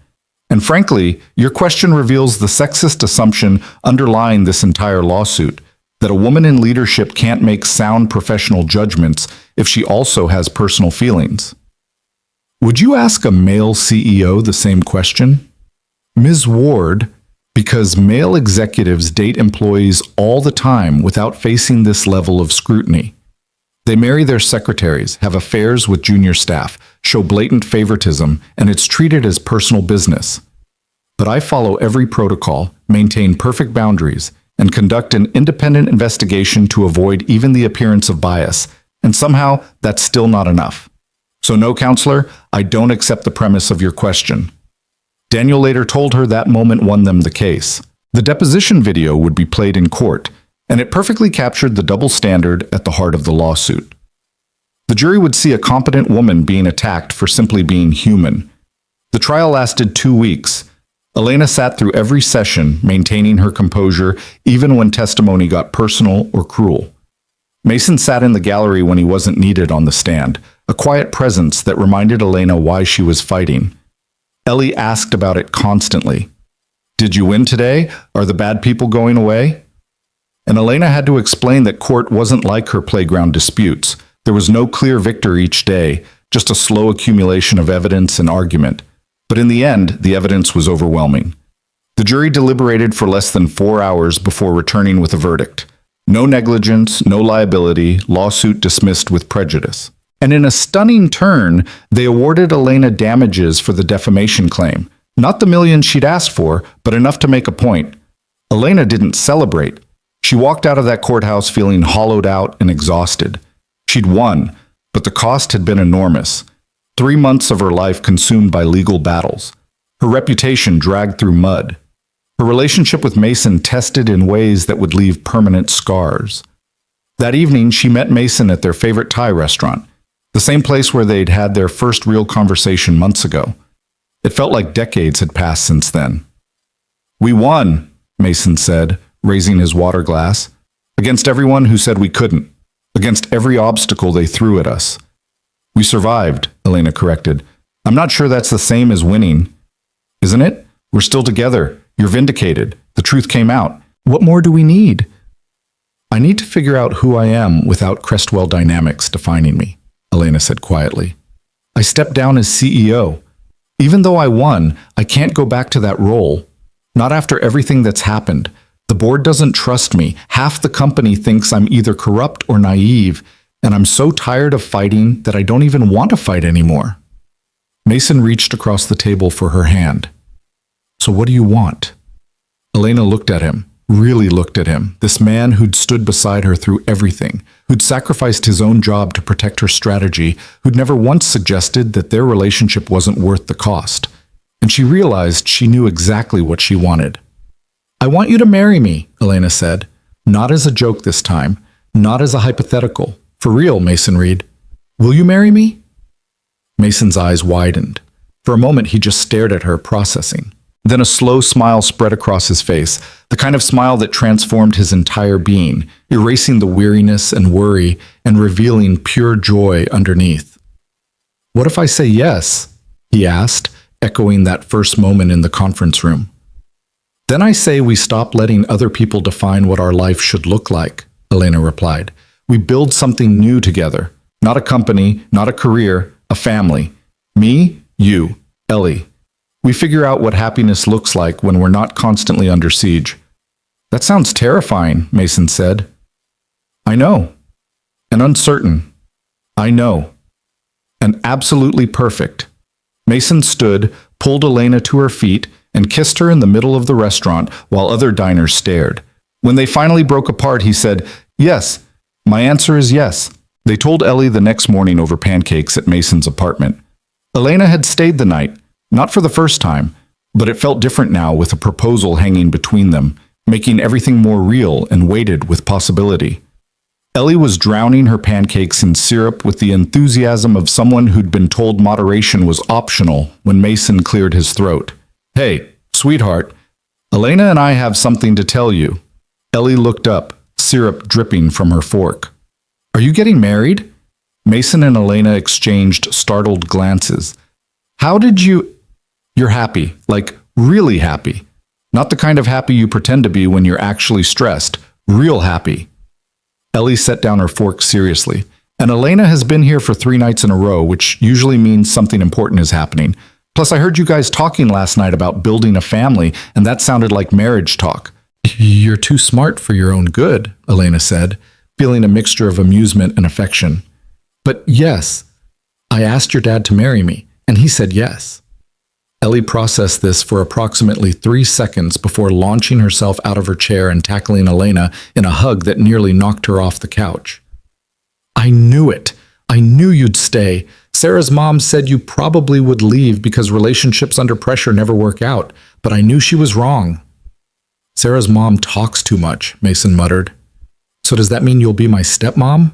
Ellie asked, pulling back to study Elena's face. "Like officially?" Elena felt her throat tighten. She'd spent the past few months so focused on fighting for her relationship with Mason that she hadn't fully processed what it meant to become Ellie's stepmother, to take on responsibility for this brilliant, perceptive child who'd already lost one mother. The weight of it was suddenly overwhelming. "If that's okay with you," Elena said carefully, "I know I can't replace your mom. I wouldn't want to try, but I'd like to be someone you can count on, someone who's here for you." Ellie considered this with the seriousness of someone weighing a major life decision. "Can I still call you Elena instead of Mom?" "Of course. Whatever makes you comfortable." "And will you help me with my science projects? Because Daddy tries, but he's not very good at the technical stuff." "I will absolutely help with science projects." "And can we get a dog? Because Daddy always says no, but maybe you'll say yes?" Mason laughed. "Nice try, but Elena and I are a united front on the no-dog decision." "We'll revisit it in a year," Elena amended, earning a grateful look from Ellie and a betrayed one from Mason. Over the next 2 weeks, Elena and Mason worked on building their new life together. Elena's victory in the lawsuit had vindicated her professionally, but she'd been serious about not returning to Crestwell Dynamics as CEO. Patricia Chen was doing an excellent job as interim leader, and the board, while grudgingly admitting Elena had been right to fight, still carried too much baggage about her relationship with Mason. So Elena made a different choice. She'd been contacted by 3 different companies offering consulting positions, and 2 venture capital firms interested in her joining as a partner. But instead of jumping into another high-pressure role, she decided to take time. 6 months, maybe a year, to figure out what she actually wanted rather than what she thought she should want. "I've spent my entire adult life building other people's dreams or companies that would validate my worth," Elena told Mason one evening. They were at her apartment. She was slowly packing things, preparing to move in with Mason and Ellie rather than maintain 2 separate spaces. "I want to figure out what my dream actually looks like." "That's terrifying," Mason observed. He was wrapping her stemware in newspaper, moving with the careful precision he brought to everything. "Completely. I've never not had a plan. never not known exactly what the next 5 years looked like. Elena taped up a box and labeled it Kitchen Fragile in her neat handwriting. But that certainty came at a cost. I missed relationships, experiences, entire chunks of being human because I was too focused on achievement. So what does the uncertain version of Elena Ward want to do with her time? Elena sat back on her heels, thinking. I want to have breakfast with you and Ellie without checking my phone every 30 seconds. I want to help Ellie with her science fair project without it being squeezed between conference calls. I want to figure out if I actually like hiking, or if I just thought I should like it because successful people hike. She paused. And I want to write a book. Mason looked up, surprised. A book about what? About what happened to us? The lawsuits, the investigation, the cost of being a woman in leadership who dared to have a personal life. Not as some bitter manifesto, but as a case study. Here's what we did right, here's what we did wrong, here's how companies can actually support executives having human relationships without everything falling apart. That would be controversial. Good. I'm tired of playing it safe, Elena smiled. Plus, someone needs to document this mess for the next woman who finds herself in an impossible situation. Maybe it'll help her fight smarter than we did. The engagement itself was quiet and private, the way they'd both learned to prefer things. No announcement on social media, no press release, just telling the people who mattered. Mason's mother cried happy tears and immediately started planning a wedding that Elena gently suggested might be too elaborate. Patricia Chen sent champagne with a note that said, "About damn time." Even a few former colleagues from Crestwell reached out with congratulations, though Elena noticed the absence of responses from certain board members. The wedding planning process revealed unexpected challenges. Mason wanted something small and intimate, immediate family only. Elena had no family to speak of, her parents having died years ago and no siblings to fill the gaps. It should have simplified things, but instead it highlighted how isolated she'd become while building her career. We could do it at the courthouse, Mason suggested one evening.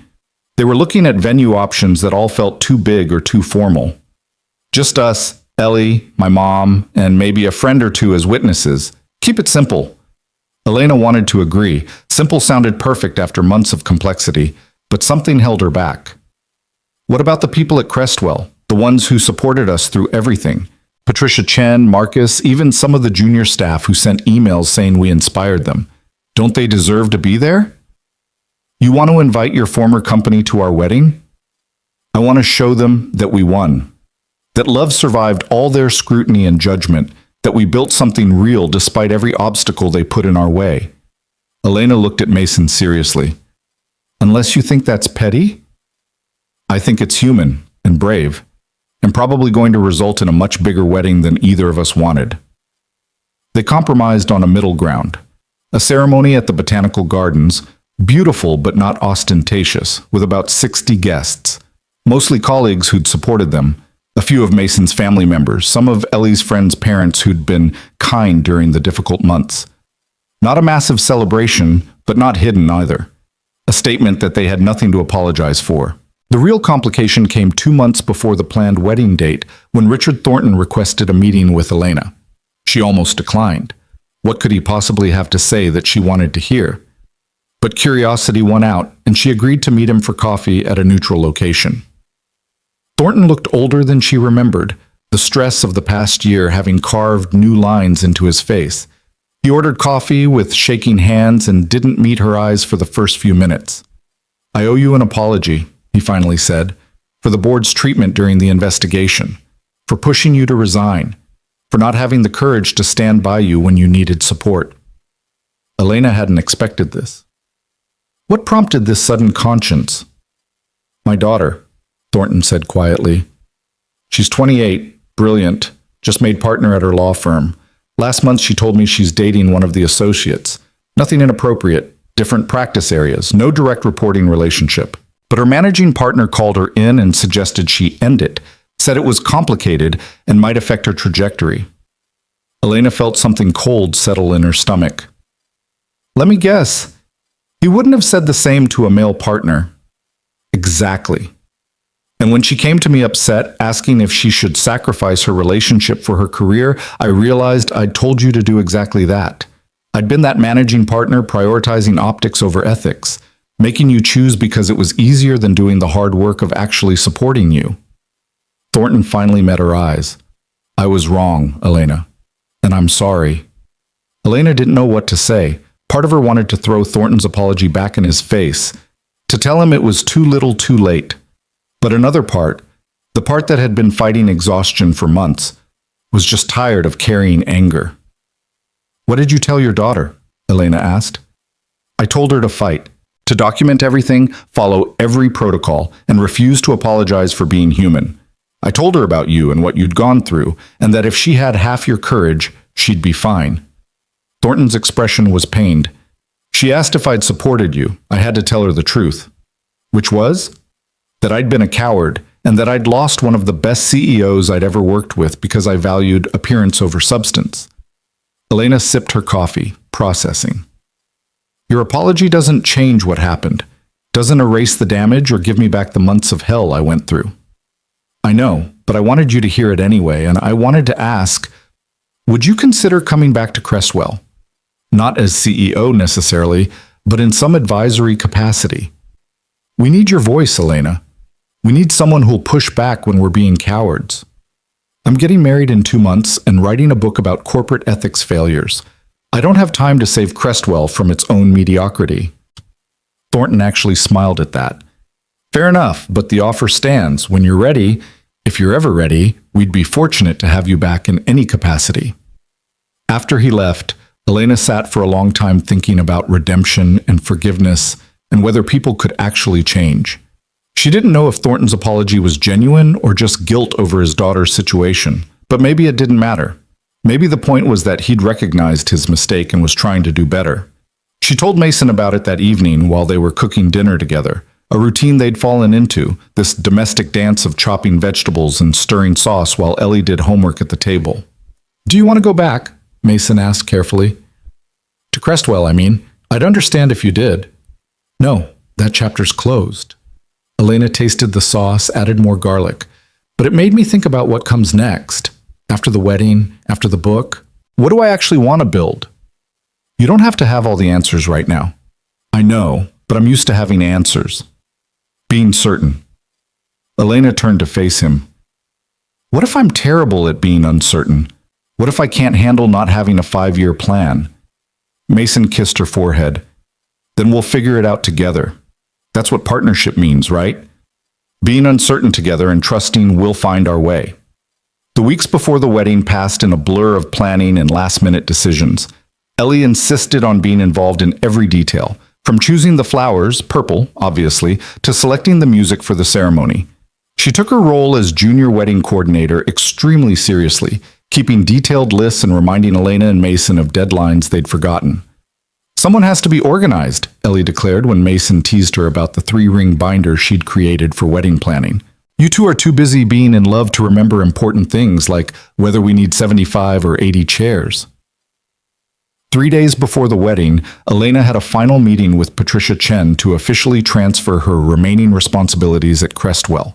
Patricia had been running the company beautifully as interim CEO, and the board had just voted to make her position permanent.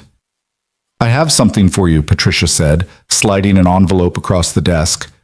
From the junior staff, they took up a collection. Elena opened it to find a card signed by nearly 40 employees, most of whom she'd barely interacted with during her time as CEO. The messages were simple but heartfelt. Thank you for showing us we don't have to choose. You fought for what mattered and won. Your courage changed this company. They wanted you to know that what you went through mattered, Patricia said quietly. We've updated the ethics policies, created better protections for employee relationships, established clear protocols so no one else has to go through what you did. You changed this place, Elena, even if you're not here to see it. Elena felt tears prick her eyes. I just wanted to be with someone I loved without losing everything else. And you proved it was possible. That's not a small thing.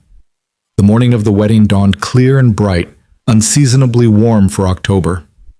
Elena woke up in her apartment, now mostly empty, just a few pieces of furniture waiting for the moving company, and felt a strange calm settle over her. No nerves, no second guessing, just certainty that she was making exactly the right choice. Her phone buzzed with a text from Mason.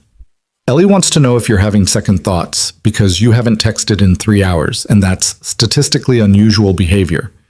Elena smiled and typed back, "Tell our daughter I was sleeping like a normal person and I'm exactly where I want to be." "Our daughter," Mason responded with a heart emoji. "I like the sound of that." The ceremony itself was simple and perfect.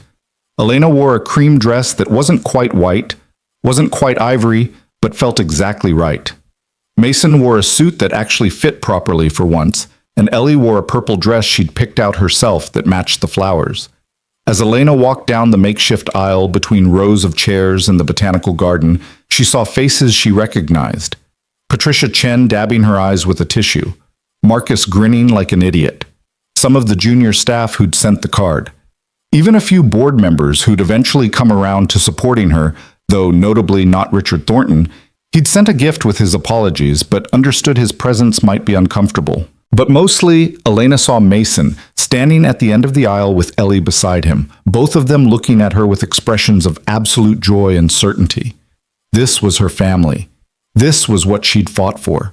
This strange, complicated, beautiful thing they'd built together out of birthday jokes and corporate scandals and refusing to give up. The officiant kept the ceremony brief and personal.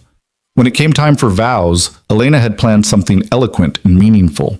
Instead, she looked at Mason and said simply, "You asked me once, what if you said yes? I'm so grateful you did. I'm grateful for every fight, every obstacle, every impossible choice that led us here. You and Ellie are the best thing that ever happened to me, and I promise to spend the rest of my life earning that gift."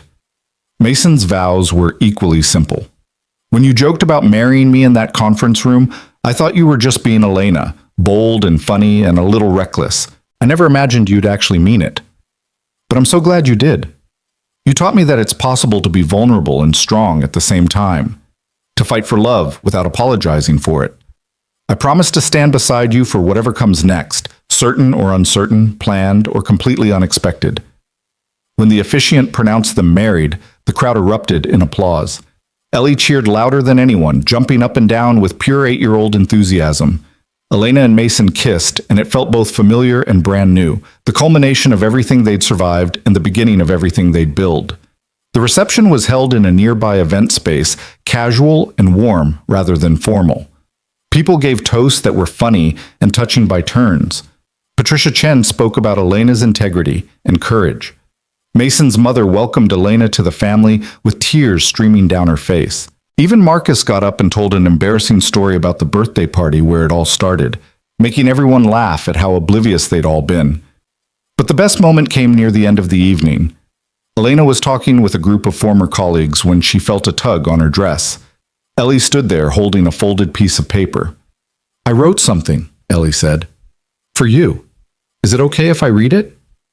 "Of course, sweetheart." Ellie climbed onto a chair so everyone could see her, unfolded her paper with careful 8-year-old solemnity, and began to read. "When my mom died, I thought our family was broken forever, just me and Daddy trying to figure out how to be okay.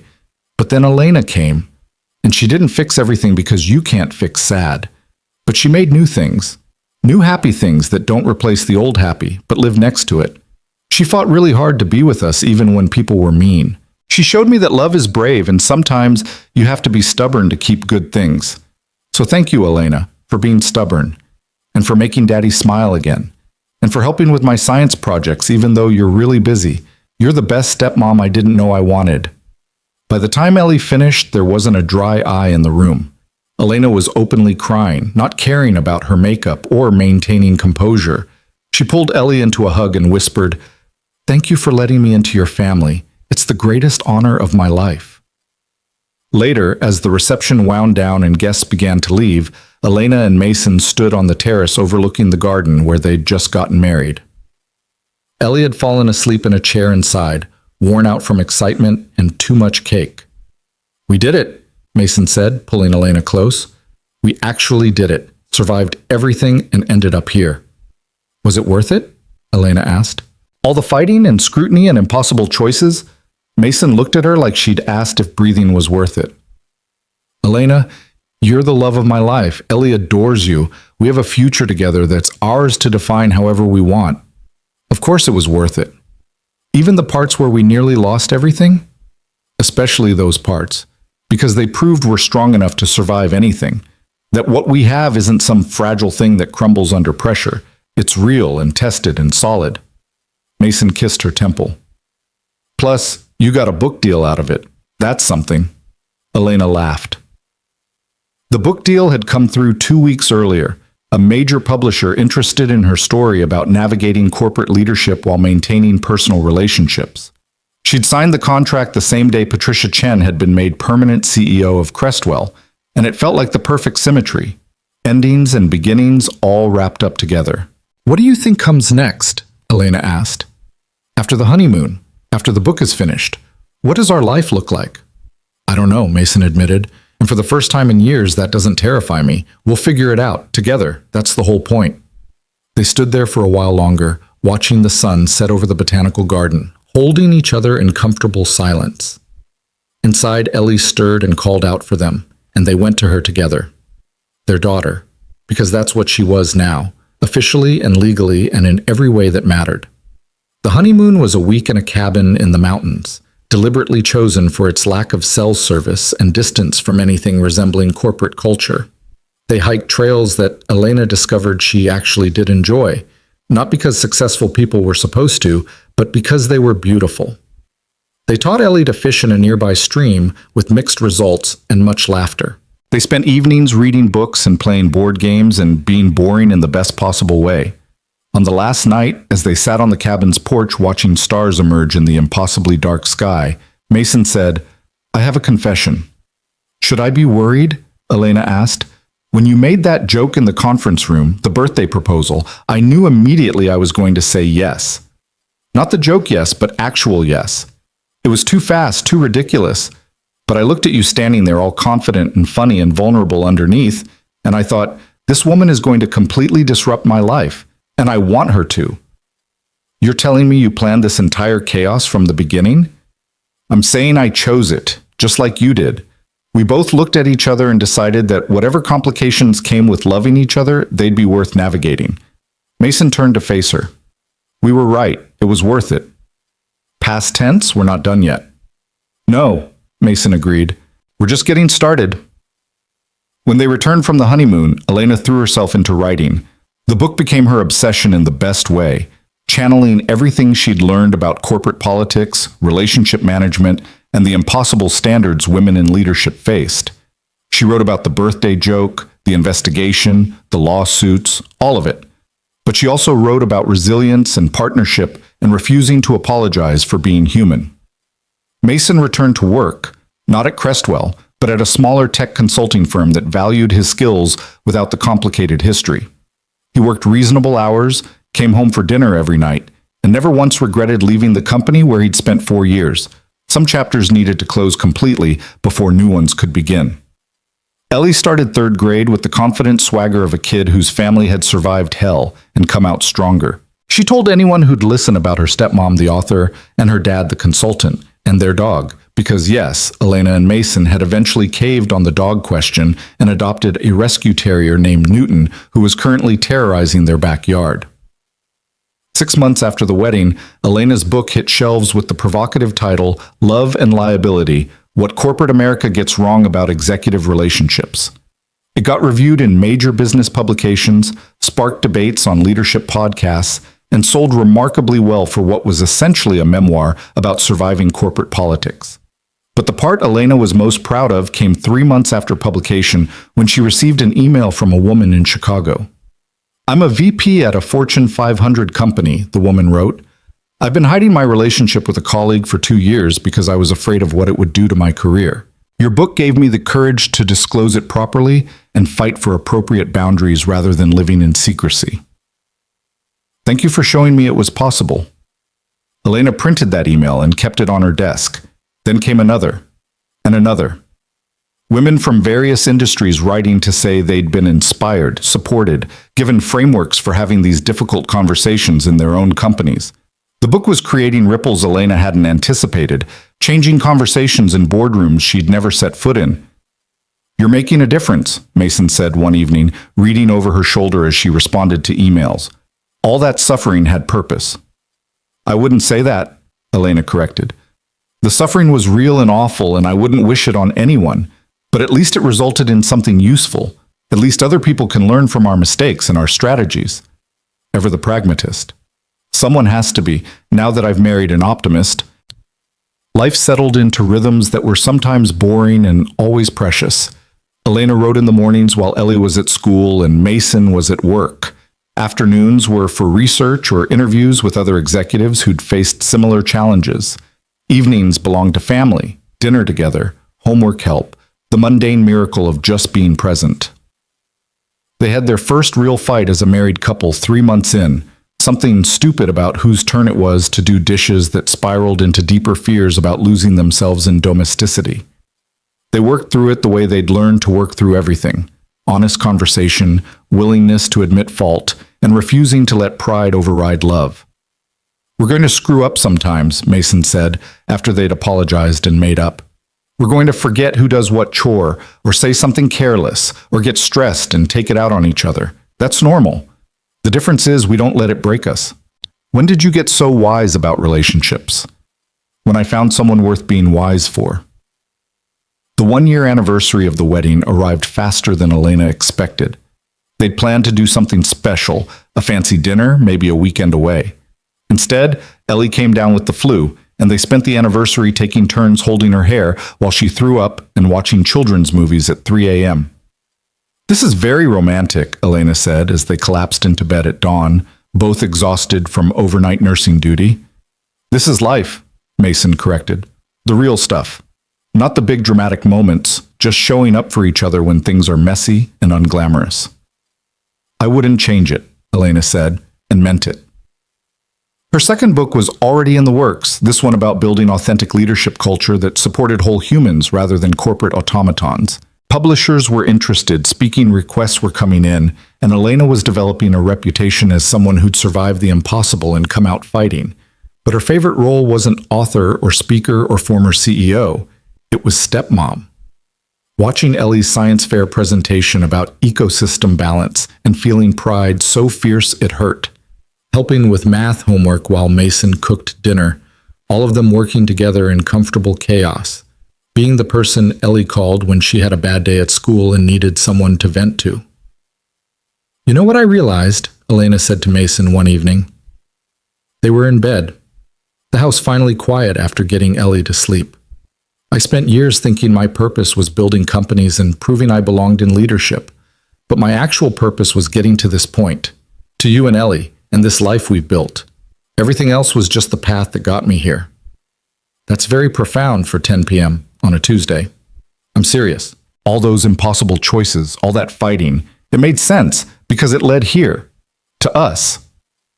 Mason pulled her closer. You know what I realized? That birthday joke you made wasn't a joke at all. Some part of you knew, even then, that we'd end up here. You were asking a real question, and I was giving a real answer. We just didn't know it yet. What if I say yes? Elena murmured, remembering. What if I say yes? Mason echoed. Turns out yes was exactly the right answer. 2 years after the wedding, Crestwell Dynamics invited Elena to speak at their annual leadership conference. She almost declined. Too much history, too many complicated feelings. But Patricia Chen personally called and said, "The junior staff specifically requested you. They want to hear your story directly. You owe it to them." So Elena went, stood on a stage in front of 200 Crestwell employees and told them everything. The birthday joke, the investigation, the lawsuits, the board meetings where her character was questioned and her relationship weaponized, the moments of wanting to give up. And ultimately, the choice to keep fighting because the alternative meant letting small-minded people define what was possible. I'm not going to stand here and tell you it was easy or worth it in some cosmic sense, Elena said, wrapping up her talk. It was brutal and unfair, and there were days I regretted every choice that led to that pain. But I learned something important. You can survive impossible situations if you're fighting for something that matters, and love matters, partnership matters, being fully human in professional spaces matters. Don't let anyone convince you otherwise.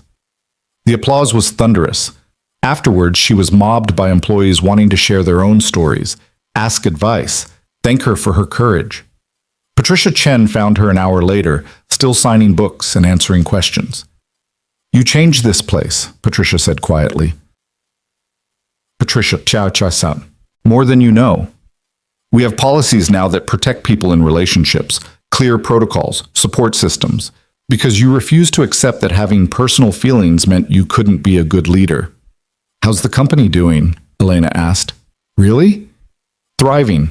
Record profits last quarter, 3 new major clients, and a culture where people feel safe being human." Patricia smiled. "Turns out when you treat employees like whole people rather than corporate robots, they perform better." "Who knew?" "Imagine that." That evening, Elena came home to find Mason and Ellie in the kitchen attempting to bake a cake. The kitchen was a disaster. Flour everywhere, eggshells in the batter, Newton the dog licking something sticky off the floor. "What's the occasion?" Elena asked. "Ellie got an A on her ecosystem project," Mason said. "We're celebrating." "And also Daddy said we could have cake for no reason if we wanted," Ellie added honestly. "So we wanted cake." Elena looked at her family, her chaotic, imperfect, absolutely perfect family, and felt something in her chest expand. This was what winning looked like. Not corner offices or titles or vindication in court, though those had their place. This. Coming home to people who loved her unconditionally. Being part of something bigger than herself. Having permission to be messy and human and still worthy of love. "Can I help?" Elena asked. "You can try to salvage whatever it is we've created," Mason offered. "Fair warning, we've stopped following the recipe." Elena rolled up her sleeves and dove in. They made a terrible cake that tasted surprisingly good. They ate it while watching Ellie's favorite dinosaur documentary for the 10th time. Newton begged for scraps. Mason fell asleep on the couch halfway through. Ellie curled up against Elena and asked questions about Mesozoic climate patterns that Elena had no hope of answering accurately.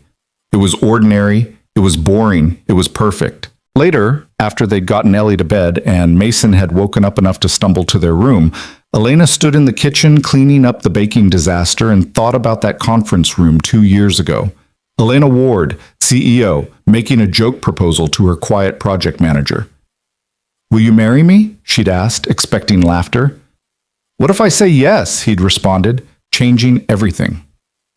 The path from that moment to this one had been brutal.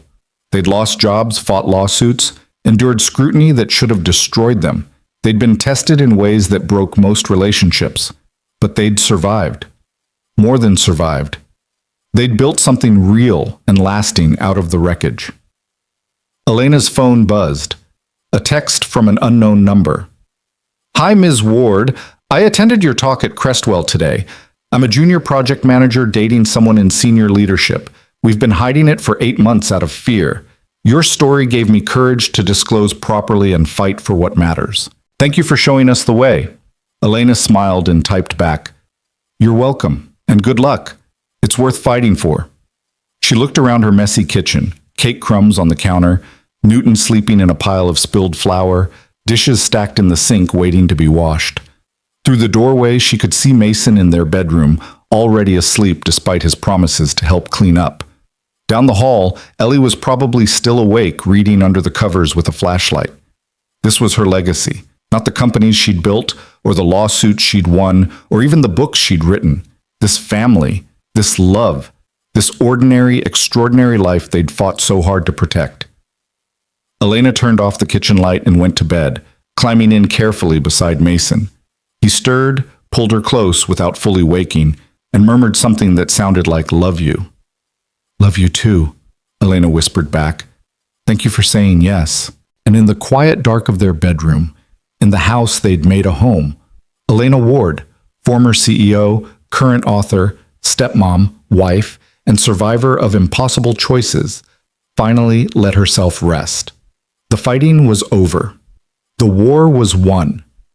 Not because they'd destroyed their enemies or proven everyone wrong, but because they'd chosen each other over and over again until choosing each other became the easiest, most natural thing in the world. Outside, the world kept spinning. Companies kept demanding impossible choices from their leaders. Women kept facing double standards. Relationships kept being weaponized as evidence of weakness or distraction.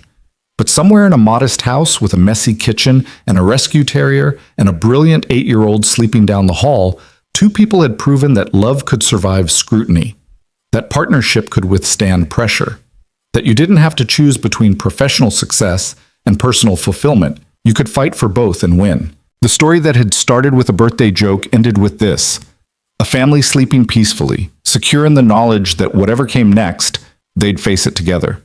And that was more than enough. It was everything.